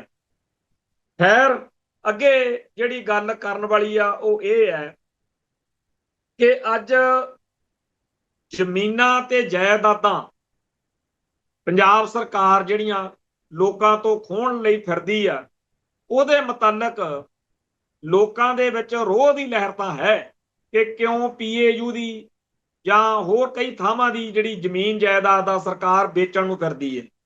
ਪਰ ਸੱਚੀ ਗੱਲ ਤਾਂ ਇਹ ਆ ਕਿ ਜਿਹੜਾ ਕਰੋੜਾਂ ਦਾ ਕਰਜ਼ਾ ਪੰਜਾਬ ਦੇ ਸਿਰ ਤੇ ਦਿਖਾਇਆ ਜਾ ਰਿਹਾ ਤੇ ਜਿਸ ਤਰੀਕੇ ਨਾਲ ਲੋਕ ਜਿਹੜੇ ਆ ਇੱਥੇ ਤਰਾਹ ਕਰ ਰਹੇ ਨੇ ਤੇ ਜਿਸ ਤਰੀਕੇ ਨਾਲ ਲੋਕਾਂ ਦੇ ਘਰਾਂ ਚੋਂ, ਵੱਡੇ ਅਫਸਰਾਂ ਦੇ, ਸਿਆਸੀ ਭਲਵਾਨਾਂ ਦੇ ਅਰਬਾਂ ਖਰਬਾਂ ਰੁਪਈਏ ਫੜੇ ਜਾ ਰਹੇ ਨੇ, ਇਹਦਾ ਮਤਲਬ ਕੀ ਹੈ? ਇਹਦਾ ਮਤਲਬ ਇਹੀ ਆ ਕਿ ਪੰਜਾਬ ਦੇ ਵਿੱਚ ਸਭ ਅੱਛਾ ਨਹੀਂ, ਤੇ ਉਹ ਸਭ ਅੱਛਾ ਸਿਰਫ ਤੇ ਸਿਰਫ ਉਦੋਂ ਬਣ ਸਕਦਾ ਜਦੋਂ ਖਾਲਿਸਤਾਨ ਜਿਹੜਾ ਹੈ ਉਹ ਹੋਂਦ ਵਿੱਚ ਆਵੇ। ਖੈਰ, ਅੱਜ ਮੁਹੰਮਦ ਮੁਸਤਫੇ ਦੀ ਗੱਲ ਕਰਕੇ ਆਪਾਂ ਸਮਾਪਤੀ ਕਰਨੀ ਆ। ਮੁਹੰਮਦ ਮੁਸਤਫਾ ਜਿਹੜਾ ਹੈ, ਜਿਹਦਾ ਪੁੱਤ ਨਸ਼ੇ ਦੀ ਬਾਦ ਘਾਟ ਨਾਲ ਮਾਰਿਆ ਗਿਆ, ਇੱਕ ਵਾਰ ਫਿਰੋਜ਼ਪੁਰ ਦੇ ਕੋਲ ਗੱਟਾ ਬਾਦਸ਼ਾਹ ਪਿੰਡ ਆ ਮਖੂ ਕੋਲੇ, ਉੱਥੇ 19 ਮੁੰਡੇ ਇੱਕੋ ਦਿਨ ਇੱਕੋ ਰਾਤ ਨੂੰ ਕਤਲ ਕਰਕੇ ਇਹਨੇ ਐਲਾਨ ਕੀਤਾ ਸੀ ਦਸੰਬਰ 92 ਚ ਕਿ ਜੀ ਬਹੁਤ ਗਹਿ ਗੱਚ ਮੁਕਾਬਲੇ ਚ ਖਾੜਕੂ ਮਾਰੇ ਗਏ। ਉਹ ਝੂਠੇ ਪੁਲਿਸ ਮੁਕਾਬਲੇ ਚ ਵਿਚਾਰੇ ਮੁੰਡੇ ਬੇਦੋਸ਼ੇ ਮਾਰੇ ਸੀ। ਉਹਨਾਂ ਮਾਵਾਂ ਦੇ ਕਾਲਜੇ ਨੂੰ ਅੱਜ ਕੁਝ ਠੰਡ ਪਈ ਹੋਣੀ ਆ। ਅੱਜ ਸ਼ਾਇਦ ਮੁਹੰਮਦ ਮੁਸਤਫੇ ਨੂੰ ਇਹ ਵੀ ਚੇਤੇ ਆਇਆ ਹੋਵੇ ਵੀ ਇੱਕ ਲਾਸ਼ ਜਿਹੜੀ ਇਹ ਕਹਿੰਦਾ ਸੀ ਅਸੀਂ ਕੀ ਕਰੀਏ, ਇਹ ਮਹਾਲੀ ਵਾਲੇ ਐਸਐਸਪੀ ਦੇ ਇਲਾਕੇ 'ਚ ਸਿੱਟ ਦਿੰਦੇ ਸੀ। ਮਹਾਲੀ ਵਾਲੇ ਕਹਿੰਦੇ ਸੀਗੇ ਨਹੀਂ ਅਸੀਂ ਨਹੀਂ ਇਹ ਲੈਣੀ। ਉਹ ਮੁੰਡਾ ਜਿਹੜਾ ਸੀ ਇਹਨਾਂ ਨੇ ਕਤਲ ਕੀਤਾ ਸੀ। ਮੁਹੰਮਦ ਮੁਸਤਫੇ ਨੇ ਪੰਜਾਬ ਦੇ ਉਹਨਾਂ ਦਿਨਾਂ ਦੇ ਵਿੱਚ ਲੋਥਾਂ ਦੇ ਢੇਰ ਲਾਤੇ, ਲੋਕਾਂ ਦੇ ਪੁੱਤ ਮਾਰੇ। ਅੱਜ ਉਹਦਾ ਪੁੱਤ ਮਰਿਆ, ਕਹਿੰਦੇ ਤਾਂ ਹੈ ਸਿਆਣੇ ਬਈ ਦੁਸ਼ਮਣ ਮਰੇ ਤਾਂ ਖੁਸ਼ੀ ਨਾ ਕਰੀਏ, ਪਰ ਨਾ ਤਾਂ ਉਹ ਸਾਡਾ ਦੁਸ਼ਮਣ ਸੀ ਉਹਦਾ ਮੁੰਡਾ, ਨਾ ਅਸੀਂ ਉਹਨੂੰ ਮਾਰਿਆ, ਨਾ ਅਸੀਂ ਕੋਈ ਖੁਸ਼ੀ ਮਨਾ ਰਹੇ। ਅਸੀਂ ਤਾਂ ਸਿਰਫ ਇੰਨੀ ਕੁ ਗੱਲ ਕਹਿ ਰਹੇ ਹਾਂ ਬਈ ਜਦੋਂ ਲੋਕਾਂ ਦੇ ਘਰਾਂ ਦੇ ਵਿੱਚ 70 ਵਿਛਦੇ ਸੀ, ਉਦੋਂ ਨਾ ਮੁਹੰਮਦ ਮੁਸਤਫੇ ਨੇ ਤੇ ਨਾ ਇਹਦੀ ਘਰਵਾਲੀ ਰਜੀਆ ਨੇ ਕਦੇ ਕੋਈ ਹਿਰਖ ਮਨਾਇਆ ਸੀ। ਤੇ ਉਲਟਾ ਹੁਣ ਤੱਕਰ ਵੀ ਉਸ ਬੇਦੋਸ਼ੇ ਲੋਕਾਂ ਦੇ ਕਤਲੇਆਮ ਦੇ ਉੱਤੇ ਇਹ ਮਾਣ ਵੀ ਮੈਂ ਤਾਂ ਜੀ ਮੈਂ ਆਹ ਬਣਨਾ, ਮੈਂ ਉਹ ਬਣਨਾ, ਅਦਾਲਤਾਂ 'ਚ ਮੈਂ ਜਾਂਦਾ ਰਿਹਾ। ਤੇ ਅੱਜ ਜਦੋਂ ਆਪਦੇ ਘਰੇ ਭਾਣਾ ਵਾਪਰਿਆ, ਹੁਣ ਹੋ ਸਕਦਾ ਰਾਤ ਨੂੰ ਜਦੋਂ ਬੰਦਾ ਇਕੱਲਾ ਪੈਂਦਾ ਉਦੋਂ ਚੇਤੇ ਆਉਂਦੇ ਆ ਵੀ ਕਿਹਦੇ ਨਾਲ ਕੀ ਕੁਝ ਹੁੰਦਾ ਸੀ। ਸੋਸ਼ਲ ਮੀਡੀਆ ਦਾ ਜ਼ਮਾਨਾ, ਬਹੁਤ ਸਾਰੇ ਲੋਕਾਂ ਨੇ ਆਪੋ ਆਪਣੀ ਦਰਦ ਕਹਾਣੀ ਲਿਖੀ ਆ, ਜੋ ਕੁਝ ਇਹਦੇ ਕੋਲੋਂ ਲੋਕਾਂ ਨੇ ਝੱਲਿਆ। ਪਰ ਇਹ ਇਕੱਲਾ ਨਹੀਂ, ਉਸ ਦੌਰ ਦੇ ਵਿੱਚ ਬਹੁਤ ਵੱਡੀ ਗਿਣਤੀ ਵਿੱਚ ਪੰਜਾਬ ਦੇ ਵਿੱਚ, ਇਹ ਤਾਂ ਚਲੋ ਇਜ਼ਹਾਰ ਆਲਮ ਜਾਂ ਮੁਹੰਮਦ ਮੁਸਤਫਾ ਜਾਂ ਖੂਬੀ ਰਾਮ ਜਾਂ ਸੀਤਾ ਰਾਮ ਤਾਂ ਹੋਏ ਜੋ ਹੋਏ, ਮੈਨੂੰ ਤਾਂ ਹੈਰਾਨੀ ਆ ਵੀ ਸਾਡੇ ਸਿੱਖ ਪਰਿਵਾਰਾਂ 'ਚ ਜੰਮੇ ਹੋਇਆਂ ਨੂੰ ਕੀ ਹੋਇਆ ਹੋਇਆ। ਕਸ਼ਮੀਰ ਦੇ ਵਿੱਚ ਕਸ਼ਮੀਰੀ ਲੋਕ ਕਹਿੰਦੇ ਆ ਕਿ ਕਸ਼ਮੀਰੀ ਪੁਲਿਸੀਆਂ ਨੇ ਜਾਂ ਕਸ਼ਮੀਰੀ ਫੌਜੀਆਂ ਨੇ ਜਿਹੜੇ ਕਸ਼ਮੀਰ ਦੇ ਸੀਗੇ, ਉਹਨਾਂ ਨੇ ਸਾਡੇ ਉੱਤੇ ਉਹਨਾਂ ਜ਼ੁਲਮ ਨਹੀਂ ਕੀਤਾ, ਆਊਟਸਾਈਡਰਸ ਨੇ ਕੀਤਾ, ਦੂਜਿਆਂ ਨੇ ਕੀਤਾ। ਜਦੋਂ ਪੁੱਛੀਦਾ ਫੇਰ ਵੀ ਉਹ ਕਹਿੰਦੇ ਜੀ ਪੱਗਾਂ ਦਾੜੇ ਵਾਲੇ ਸਿੱਖਾਂ ਨੇ ਸਭ ਤੋਂ ਸਾਡੇ ਵੱਧ। ਆ ਪਿੱਛੇ ਜੇ ਜਿਹੜਾ ਭਕਾਈ ਮਾਰਦਾ ਸੀ, ਆ ਜਿਹੜਾ ਕਿਤਨੇ ਗਾਜੀ ਆਏ ਵਾਲਾ KG ਸਿੰਘ ਜਾਂ ਜੋ ਵੀ ਉਹਨੂੰ ਕਹਿੰਦੇ ਆ, ਉਸ ਵਰਗੇ ਬੜੇ ਜਿਹੜੇ ਨੇ ਅਫਸਰ ਹੋਏ ਆ ਜਿਨ੍ਹਾਂ ਨੇ ਇਸ ਭਾਰਤ ਦੀ ਸੇਵਾ ਕਰਦਿਆਂ ਹੋਇਆਂ ਲੋਕਾਂ ਉੱਤੇ ਜ਼ੁਲਮ ਕੀਤਾ। ਕਸ਼ਮੀਰ ਦੇ ਵਿੱਚ KPS ਗਿੱਲ ਵਰਗਾ ਜਿਹੜਾ ਇੱਕ ਅਫਸਰ ਪਿਛਲੇ ਦਿਨ ਹੀ ਕਹਿੰਦਾ ਸੀਗਾ ਵੀ ਅਸੀਂ ਇਹਨੂੰ ਪਾਕਿਸਤਾਨ ਨੂੰ ਪਾਣੀ ਨਾਲ ਰੋੜਨਾ, ਉਹ ਵਾਲਾ। ਤਾਂ ਇਹੋ ਜਿਹਾ ਹੈ, ਬਥੇਰੇ ਖਾਕੀ ਵਰਦੀ ਵਾਲੇ ਨੇ। ਮਨੀਪੁਰ ਤੇ ਨਾਗਾਲੈਂਡ ਦੇ ਬੰਦੇ ਆਏ, ਇੱਕ ਵਾਰੀ ਇੱਥੇ ਚੰਡੀਗੜ੍ਹ ਪ੍ਰੋਗਰਾਮ ਕੀਤਾ ਸੀ 10 ਦਸੰਬਰ ਨੂੰ, ਮਨੁੱਖੀ ਅਧਿਕਾਰਾਂ ਦਾ ਦਿਨ ਸੀਗਾ। ਉਹ ਸਾਰੇ ਆਪਾਂ ਸਿੱਖ ਜਿੰਨੇ ਵੀ ਬੋਲੇ ਵੀ ਸਾਡੇ ਨਾਲ ਆਹ ਹੁੰਦਾ, ਇਨਜਸਟਿਸ ਹੁੰਦਾ, ਸਾਡੇ ਨਾਲ ਬਰੂਟੈਲਿਟੀ। ਅਖੀਰ ਤੇ ਉਹ ਜਿਹੜਾ ਮਨੀਪੁਰ ਨਾਗਾਲੈਂਡ ਵਾਲਾ ਸੀ ਨਾ, ਉਹ ਕਹਿੰਦਾ ਜੇ ਮੈਂ ਆਪਦੇ ਲੋਕਾਂ ਨੂੰ ਜਾ ਕੇ ਦੱਸਾਂ ਵੀ ਆਹ ਪੱਗਾਂ ਦਾੜੇ ਵਾਲਿਆਂ ਦੇ ਉੱਤੇ ਵੀ ਜ਼ੁਲਮ ਹੁੰਦਾ, ਕਿਸੇ ਨੇ ਨਹੀਂ ਮੰਨਣਾ, ਕਿਉਂਕਿ ਸਾਡੇ ਇਲਾਕੇ ਵਿੱਚ ਤਾਂ ਸਭ ਤੋਂ ਵੱਧ ਜ਼ਾਲਮ ਜਿਹੜਾ ਪੁਲਸੀਆ ਜਾਂ ਜਿਹੜਾ ਜ਼ਾਲਮ ਫੌਜੀ ਆ, ਉਹ ਖਾਕੀ ਵਰਦੀ ਵਾਲਾ ਇਹੀ ਹੁੰਦਾ, ਸਿੱਖ। ਸੋਚੋ ਤੁਸੀਂ, ਭਾਰਤੀ ਨਿਜ਼ਾਮ ਨੇ ਜੇ ਸ਼੍ਰੀਲੰਕਾ 'ਚ ਜ਼ੁਲਮ ਕਰਨ ਭੇਜੇ ਤਾਂ ਸਾਡੀ ਪਛਾਣ ਬਾਕੀ ਸਾਰੇ ਭਾਰਤ ਨਾਲੋਂ ਵੱਖਰੀ ਹੈ, ਪੱਗਾਂ ਦਾੜੇ ਕਰਕੇ। ਸੋ ਜਿਹੜੇ ਸਿੱਖ ਐਵੇਂ ਪੇਮੀ ਦੇ ਨਿਆਣੇ ਬਣੇ ਫਿਰਦੇ ਆ ਕਿ ਜੀ ਅਸੀਂ ਭਾਰਤ ਮਾਤਾ ਦੇ ਲਾਲ ਆ, ਉਹ ਭਾਈ ਕਲਗੀਧਰ ਦੇ ਲਾਲ ਬਣੋ। ਜਨਰਲ ਸਵੇਗ ਸਿੰਘ, ਮੇਜਰ ਜਨਰਲ ਆਪਣੇ ਅਰੋੜਾ ਸਾਹਿਬ, ਚੇਤੇ ਆ ਜਗਜੀਤ ਸਿੰਘ ਅਰੋੜਾ ਜਿਹੜਾ 1971 ਦੀ ਜੰਗ ਦਾ ਹੀਰੋ ਸੀ। ਜਨਰਲ ਜਗਜੀਤ ਸਿੰਘ ਅਰੋੜਾ 1984 ਮੌਕੇ ਕਤਲੇਆਮ ਮੌਕੇ ਕਿਸੇ ਮੁਸਲਮਾਨ ਦੇ ਘਰੇ ਜਾ ਕੇ ਲੋਕੇ ਜਵਾਰੇ ਨੇ ਟਾਈਮ ਕੱਢਿਆ। ਐਵੇਂ ਇਸ ਭਾਰਤੀ ਨਿਜ਼ਾਮ ਦੀ ਸੇਵਾ ਕਰਨ ਲਈ ਕੋਈ ਖਾਕੀ ਵਰਦੀ ਪਾ ਕੇ ਪੁਲਿਸ ਵਾਲਾ ਬਣ ਕੇ ਜਾਂ ਫੌਜੀ ਬਣ ਕੇ ਜਦੋਂ ਸਮਝਦਾ ਇਸ ਮੁਲਕ 'ਚ ਕੋਈ ਕਿਸੇ ਦੀ ਸੁਣਵਾਈ ਨਹੀਂ, ਆਪਦੀ ਕੌਮ ਦਾ ਆਪ ਘਾਣ ਜ਼ਰੂਰ ਕਰ ਰਹੇ ਹੋ, ਪਰ ਅੰਤ ਜਿਹੜਾ ਹੈਗਾ ਜਦੋਂ ਇਤਿਹਾਸ ਲਿਖਿਆ ਜਾਣਾ, ਜਦੋਂ ਖਾਲਿਸਤਾਨ ਬਣ ਗਿਆ, ਉਦੋਂ 2 ਦਿਨ ਮਨਾਉਣੇ ਆ ਉੱਥੇ। ਇੱਕ ਤਾਂ ਪਛਚਾਤਾਪ ਦਿਵਸ ਜਿਹੜਾ ਹਿੰਦੂਆਂ ਨੇ ਮਨਾਇਆ ਕਰਨਾ ਖਾਲਿਸਤਾਨ ਦੇ ਵਿੱਚ ਬਸਣ ਵਾਲਿਆਂ ਨੇ ਕਿ ਅਸੀਂ ਐਵੇਂ ਹੀ ਭਾਰਤੀ ਤੰਤਰ ਮਗਰ ਲੱਗ ਕੇ ਖਾਲਿਸਤਾਨ ਦਾ ਵਿਰੋਧ ਕਰਦੇ ਰਹੇ, ਅਸੀਂ ਪਛਤਾਵਾ ਕਰਦੇ ਹਾਂ। ਇੱਕ ਦਿਨ ਹੋਰ ਮਨਾਉਣਾ, ਉਹ ਉਹਨਾਂ ਪਰਿਵਾਰਾਂ ਨੂੰ ਜਿਨ੍ਹਾਂ ਪਰਿਵਾਰਾਂ ਦੇ ਵਾਰਸ ਇਹਨਾਂ ਦਿਨਾਂ ਦੇ ਵਿੱਚ ਸਿੱਖੀ ਅਤੇ ਸਿੱਖਾਂ ਦੇ ਦੁਸ਼ਮਣ ਦੇ ਕਹਾੜੇ ਦਾ ਦਸਤਾ ਬਣੇ ਹੋਏ ਨੇ। ਉਹਨਾਂ ਪਰਿਵਾਰਾਂ ਨੂੰ ਇੱਕ ਫਿਟਕਾਰ ਦਿਨ, ਲਾਹਣਤ ਦਿਹਾੜਾ ਵੀ ਧਿਰਕਾਰ ਆ ਤੁਹਾਡੇ ਵੱਡੇ ਵਡੇਰਿਆਂ ਤੇ, ਜਿਨ੍ਹਾਂ ਨੇ ਦੁਸ਼ਮਣ ਦੇ ਕਹਾੜੇ ਦਾ ਦਸਤਾ ਬਣ ਕੇ ਸਿੱਖੀ ਦੀਆਂ ਜੜਾਂ ਵੱਢੀਆਂ। ਕਹਿਣਾ ਕਹਾਉਣਾ ਕੁਛ ਨਹੀਂ, 364 ਦਿਨ ਉਹਨਾਂ ਪਰਿਵਾਰਾਂ ਨੂੰ ਹਰ ਥਾਂ ਤੇ ਤਰਜੀਹ ਦਿਆ ਕਰਾਂਗੇ ਵੀ ਤੁਹਾਡੇ ਪਰਿਵਾਰਾਂ ਨੇ ਬੜਾ ਜ਼ੁਲਮ ਕੀਤਾ ਸੀ ਨਾ ਖਾਲਿਸਤਾਨੀਆਂ ਤੇ, ਲਓ ਭਾਈ ਅਸੀਂ ਪਿੱਛੇ ਹਟ ਜਾਂਦੇ ਆ, ਤੁਸੀਂ ਲਾਈਨ 'ਚ ਸਭ ਤੋਂ ਮੂਹਰੇ ਆ ਜਾਓ। ਤੁਹਾਨੂੰ ਸ਼ਰਮ ਆਵੇ ਵੀ ਖਾਲਿਸਤਾਨ ਕਿੰਨਾ ਚੰਗਾ ਬਣਨਾ ਸੀ ਤੇ ਤੁਸੀਂ ਕੀ ਕੁਛ ਕਰਦੇ ਰਹੇ। ਪਰ ਇੱਕ ਦਿਨ ਜ਼ਰੂਰ ਇਹੋ ਜਿਹਾ ਰੱਖਣਾ ਜਦੋਂ ਇਹ ਘਰੋਂ ਨਹੀਂ ਨਿਕਲਿਆ ਕਰਨਗੇ। ਇਹਨਾਂ ਦੇ ਘਰਾਂ ਦੇ ਨਿਆਣੇ, ਇਹਨਾਂ ਦੇ ਪੋਤੇ ਪੋਤੀਆਂ, ਦੋਤੇ ਦੋਤੀਆਂ ਪੁੱਛਿਆ ਕਰਨਗੇ ਕਿ ਆਪਾਂ ਅੱਜ ਘਰੋਂ ਕਿਉਂ ਨਹੀਂ ਨਿਕਲ ਰਹੇ, ਤਾਂ ਘਰ ਦੇ ਗੱਲਾਂ ਕਰਿਆ ਕਰਨਗੇ ਵੀ ਆਪਣੇ ਘਰ ਦੇ ਵਿੱਚ ਉਹ ਬੰਦੇ ਜੰਮੇ ਸੀ ਜਿਨ੍ਹਾਂ ਨੇ ਸਿੱਖ ਕੌਮ ਦੀਆਂ ਜੜ੍ਹਾਂ ਵੱਢੀਆਂ ਸੀ। ਸੋ ਜਿਹੜਾ ਸਭ ਤੋਂ ਮਾੜਾ ਬੰਦਾ ਹੁੰਦਾ ਉਹ ਹੁੰਦਾ ਜਿਹੜਾ ਆਪਦੀ ਕੌਮ ਦਾ ਦੁਸ਼ਮਣ ਬਣ ਕੇ ਦੁਸ਼ਮਣ ਦੇ ਕਹਾੜੇ ਦਾ ਦਸਤਾ ਬਣਿਆ ਫਿਰੇ। ਖੈਰ, ਗੱਲਾਂ ਬਾਤਾਂ ਬੜੀਆਂ ਨੇ। ਇੱਕ ਲਾਸਟ ਗੱਲ ਕਹਿ ਕੇ ਸਮਾਪਤੀ ਕਰਨੀ ਆ ਕਿ ਸਾਡੀ ਸ਼੍ਰੋਮਣੀ ਕਮੇਟੀ ਨੇ ਤਾਂ ਬਿਲਕੁਲ ਹੀ ਬੇੜਾ ਗਰਕ ਕਰਤਾ। ਜਦੋਂ ਰੰਗਰੇਟੇ ਵਰਗੇ ਗੰਦ ਪਾਉਂਦੇ ਸੀਗੇ, ਖੜੇ ਨਹੀਂ, ਤੇ ਅੱਜ ਵੀ ਸਾਡੀ ਕੌਮ ਦਾ ਬਹੁਤ ਵੱਡਾ ਹਿੱਸਾ ਉਲਝਿਆ ਫਿਰਦਾ, ਕਿਉਂਕਿ ਜਿਹੜੇ ਇਹ ਦਲਿਤ ਜਾਂ ਮਜ਼੍ਹਬੀ ਜਾਂ ਰੰਗਰੇਟੇ ਜਾਂ ਹੋਰ ਕੁਝ ਕਹਿ ਕੇ ਸਿੱਖਾਂ ਨੂੰ ਤੰਗ ਕਰਦੇ ਆ, ਉਹਦਾ ਕੋਈ ਹੱਲ ਨਹੀਂ ਕੱਢਿਆ ਜਾ ਰਿਹਾ। ਹੋਰ ਤਾਂ ਹੋਰ, ਅੱਜ ਤਰਨਤਾਰਨ ਆਇਆ ਸੀਗਾ ਭਗਵੰਤ ਮਾਨ, ਪੰਜਾਬ ਦਾ ਮੁੱਖ ਮੰਤਰੀ। ਉੱਥੇ ਚੱਲਦੀ ਗੱਲ ਵਿੱਚ ਉਹਨੇ ਕਿਤੇ ਭਗਤ ਰਵਿਦਾਸ ਕਹਿਤਾ। ਹੁਣ ਰੌਲਾ ਪਾ ਕੇ ਬੈਠੇ ਆ ਜੀ, ਕਹਿੰਦੇ ਸਾਡੀ ਜੀ ਫਲਾਨਾ ਟਾਈਗਰ ਫੋਰਸ ਆ, ਅਸੀਂ ਐ ਕਰ ਦਿਆਂਗੇ, ਉਹ ਕਰ ਦਿਆਂਗੇ। ਭਗਵੰਤ ਮਾਨ ਨੇ ਗੁਰੂ ਨਹੀਂ ਕਿਹਾ, ਗੁਰੂ ਰਵਿਦਾਸ ਕਹਿ। ਹੁਣ ਸਾਡੇ ਮਾਲਵੇ ਖਿੱਤੇ ਵਿੱਚ ਭਗਤ ਰਵਿਦਾਸ ਅੱਖਰ ਹੀ ਅਸੀਂ ਬਚਪਨ ਤੋਂ ਸੁਣਿਆ ਤੇ ਕਿਹਾ, ਗੁਰਬਾਣੀ ਵਿੱਚ ਵੀ ਇਹੀ ਕਿਹਾ ਹੋਇਆ, ਤੇ 12 ਵਿੱਚ ਵੀ ਭਾਈ ਗੁਰਦਾਸ ਜੀ ਨੇ ਇਹੀ ਕਿਹਾ ਆ। ਭਗਤ ਰਵਿਦਾਸ ਸ਼੍ਰੋਮਣੀ ਭਗਤ ਕਿਹਾ ਉਲਟਾ ਸਗੋਂ, ਤੇ ਬੜੀ ਵੱਡੀ ਉਹਦੀ ਪਦਵੀ ਹੈ। ਕੋਈ ਤਿਰਸਕਾਰ ਨਹੀਂ ਕਰ ਰਿਹਾ ਜਦੋਂ ਭਗਤ ਕਹਿ ਰਿਹਾ, ਉਹਨਾਂ ਨੂੰ ਸਤਿਕਾਰ ਕਰ ਰਹੇ ਆ। ਪਰ ਇੱਕ ਹਿੰਡ ਫੜੀ ਹੋਈ ਆ, ਇੱਕ ਰੌਲਾ, ਜਿਵੇਂ ਆ ਰੰਗਰੇਟਾ ਪਾਉਂਦਾ ਰਿਹਾ ਉਵੇਂ ਇਹ ਜੱਸੀ ਤਲਣ ਨਾਂ ਦਾ ਕੋਈ ਬੰਦਾ ਉਹ ਵੀਡੀਓ ਪਾ ਕੇ ਭੜਕਾਉਣ ਲੱਗਿਆ ਹੈ ਲੋਕਾਂ ਨੂੰ। ਕੀ ਸ਼੍ਰੋਮਣੀ ਕਮੇਟੀ ਕੋਲੇ, ਅਕਾਲ ਤਖਤ ਸਾਹਿਬ ਕੋਲੇ, ਸਿੱਖ ਸੰਸਥਾਵਾਂ ਨੂੰ ਇਕੱਠੇ ਹੋ ਕੇ ਕਰਕੇ ਪੂਰੇ ਖਾਲਸਾ ਪੰਥ ਨੂੰ ਸੇਧ ਦੇਣ ਜੋਗਾ ਕੋਈ ਜਿਗਰਾ ਨਹੀਂ, ਕੋਈ ਹਿੰਮਤ ਨਹੀਂ ਹੈਗੀ ਉਹਨੂੰ ਸੱਦ ਕੇ ਕਹਿਣ ਕਿ ਭਾਈ ਅਸੀਂ ਤੁਹਾਡੇ ਅਨੁਸਾਰ ਨਹੀਂ ਚੱਲਣਾ, ਤੁਸੀਂ ਗੁਰੂ ਰਵਿਦਾਸ ਛੱਡ ਕੇ ਸਤਿਗੁਰੂ ਰਵਿਦਾਸ ਜੋ ਮਰਜ਼ੀ ਕਹੋ। ਪਰ ਸਿੱਖਾਂ ਨੇ ਆਪਦੇ ਧਰਮ ਤੋਂ, ਆਪਦੇ ਇਤਿਹਾਸ ਤੋਂ ਦੇਖਣਾ। ਸਾਡੇ ਧਰਮ ਦੇ ਗ੍ਰੰਥਾਂ 'ਚ ਜਿਨ੍ਹਾਂ ਨੂੰ ਭਗਤ ਲਿਖਿਆ ਹੋਇਆ, ਭਗਤ ਬਾਣੀ ਦੇ ਹੇਠ ਜਿਨ੍ਹਾਂ ਦੀ ਬਾਣੀ ਆ, ਉਹ ਭਗਤ ਹੀ ਰਹਿਣੇ ਆ। ਜਿਨ੍ਹਾਂ ਨੂੰ ਗੁਰੂ ਲਿਖਿਆ ਉਹ ਗੁਰੂ ਨੇ। ਸਾਡੇ ਲਈ 10 ਗੁਰੂ ਸਾਹਿਬਾਨ ਤੇ ਗੁਰੂ ਗ੍ਰੰਥ ਸਾਹਿਬ ਦਾ ਇੱਕ ਵੱਖਰਾ ਰੁਤਬਾ ਦਰਜਾ ਤੇ ਭਗਤਾਂ ਦਾ ਵੱਖਰਾ। ਤੇ ਅੱਜ ਸਿੱਖ ਜਾਣ ਤਾਂ ਜਾਣ ਕਿਹੜੇ ਪਾਸੇ। ਇਹ ਇੰਡੀਅਨ ਸਟੇਟ ਨੇ ਕੁਝ ਇਹੋ ਜਿਹੇ ਫੀਲੇ ਪੈਦਾ ਕਰਤੇ ਜਿਹੜੇ ਆਏ ਦਿਨ ਸਿੱਖਾਂ ਨੂੰ ਸਤਾਉਂਦੇ ਆ, ਖਪਾਉਂਦੇ ਆ, ਤੇ ਡਰਦਾ ਖਪਦਾ ਸਿੱਖ ਝਾਕਦਾ ਅਕਾਲ ਤਖਤ ਸਾਹਿਬ ਵੱਲ ਨੂੰ, ਸ਼੍ਰੋਮਣੀ ਕਮੇਟੀ ਵੱਲ ਨੂੰ, ਇੱਥੋਂ ਸੇਧ ਨਹੀਂ। ਆ ਦੇਖਿਓ ਤੁਸੀਂ ਜਿੰਨਾ ਕੁ ਰੌਲਾ ਗੋਲਾ ਪੈ ਰਿਹਾ ਅੱਜ ਵੀ ਉਹਨੇ ਜੀ ਭਗਤ ਰਵਿਦਾਸ ਕਿਹਾ, ਇੱਕ ਅੱਧੇ ਦਿਨ ਦੇ ਵਿੱਚ ਭਗਵੰਤ ਮਾਨ ਚਾਹੇ ਮੁੱਖ ਮੰਤਰੀ ਆ ਮਾਫੀਆਂ ਮੰਗਦਾ ਫਿਰੂਗਾ। ਇਹ ਕੀ ਹੋ ਕੀ ਰਿਹਾ? ਤੇ ਸ਼੍ਰੋਮਣੀ ਕਮੇਟੀ ਨੇ, ਅਕਾਲੀ ਦਲ ਨੇ ਜੋ ਬੇੜਾ ਗਰਕ ਕੀਤਾ, ਉਹਦਾ ਨਤੀਜਾ ਹੈਗਾ ਕਿ ਅੱਜ ਸਿੱਖ ਪੈਰ ਪੈਰ ਤੇ ਜਲੀਲ ਹੋ ਰਹੇ ਨੇ। ਇਹ ਸਾਰੀ ਜਲਾਲਤ ਇੰਡੀਅਨ ਸਿਸਟਮ ਦੇ ਵੱਲੋਂ, ਇਹ ਤਾਂ ਜਿਹੜੀ ਚੱਲ ਰਹੀ ਆ, ਇਹਦਾ ਇੱਕੋ ਇੱਕ ਹੱਲ ਆ, ਖਾਲਿਸਤਾਨ। ਖਾਲਿਸਤਾਨ ਬਣਾਉਣ ਤੋਂ ਬਾਅਦ ਸਭ ਤੋਂ ਪਹਿਲਾਂ ਤਾਂ ਲੱਖਾਂ ਇਹੋ ਜਿਹੇ ਮਸਲੇ ਹੋਣੇ ਆ ਜਿਹੜੇ ਇੱਕ ਝਟਕੇ ਨਾ ਆਪੇ ਹੀ ਹੱਲ ਹੋ ਜਾਣੇ। ਕਿਉਂ? ਕਿਉਂਕਿ ਫਿਰ ਗੁਰਮਤ ਅਨਸਾਰੀ, ਇਨਸਾਨੀਅਤ ਪਸੰਦ ਤੇ ਸੱਚੀ ਸੁੱਚੀ ਤੇ ਨੇਕ ਨੀਤੀ ਵਾਲੀ ਸਾਰੀ ਜਿਹੜੀ ਆ ਸੋਚ, ਵਿਚਾਰਧਾਰਾ, ਫਲਸਫਾ ਉਹ ਲਾਗੂ ਹੋਊਗਾ। ਨਾ ਕੋਈ ਦੁਖੀ ਹੋਊ ਤੇ ਨਾ ਕੋਈ ਕਿਸੇ ਨੂੰ ਦੁਖੀ ਕਰੂ।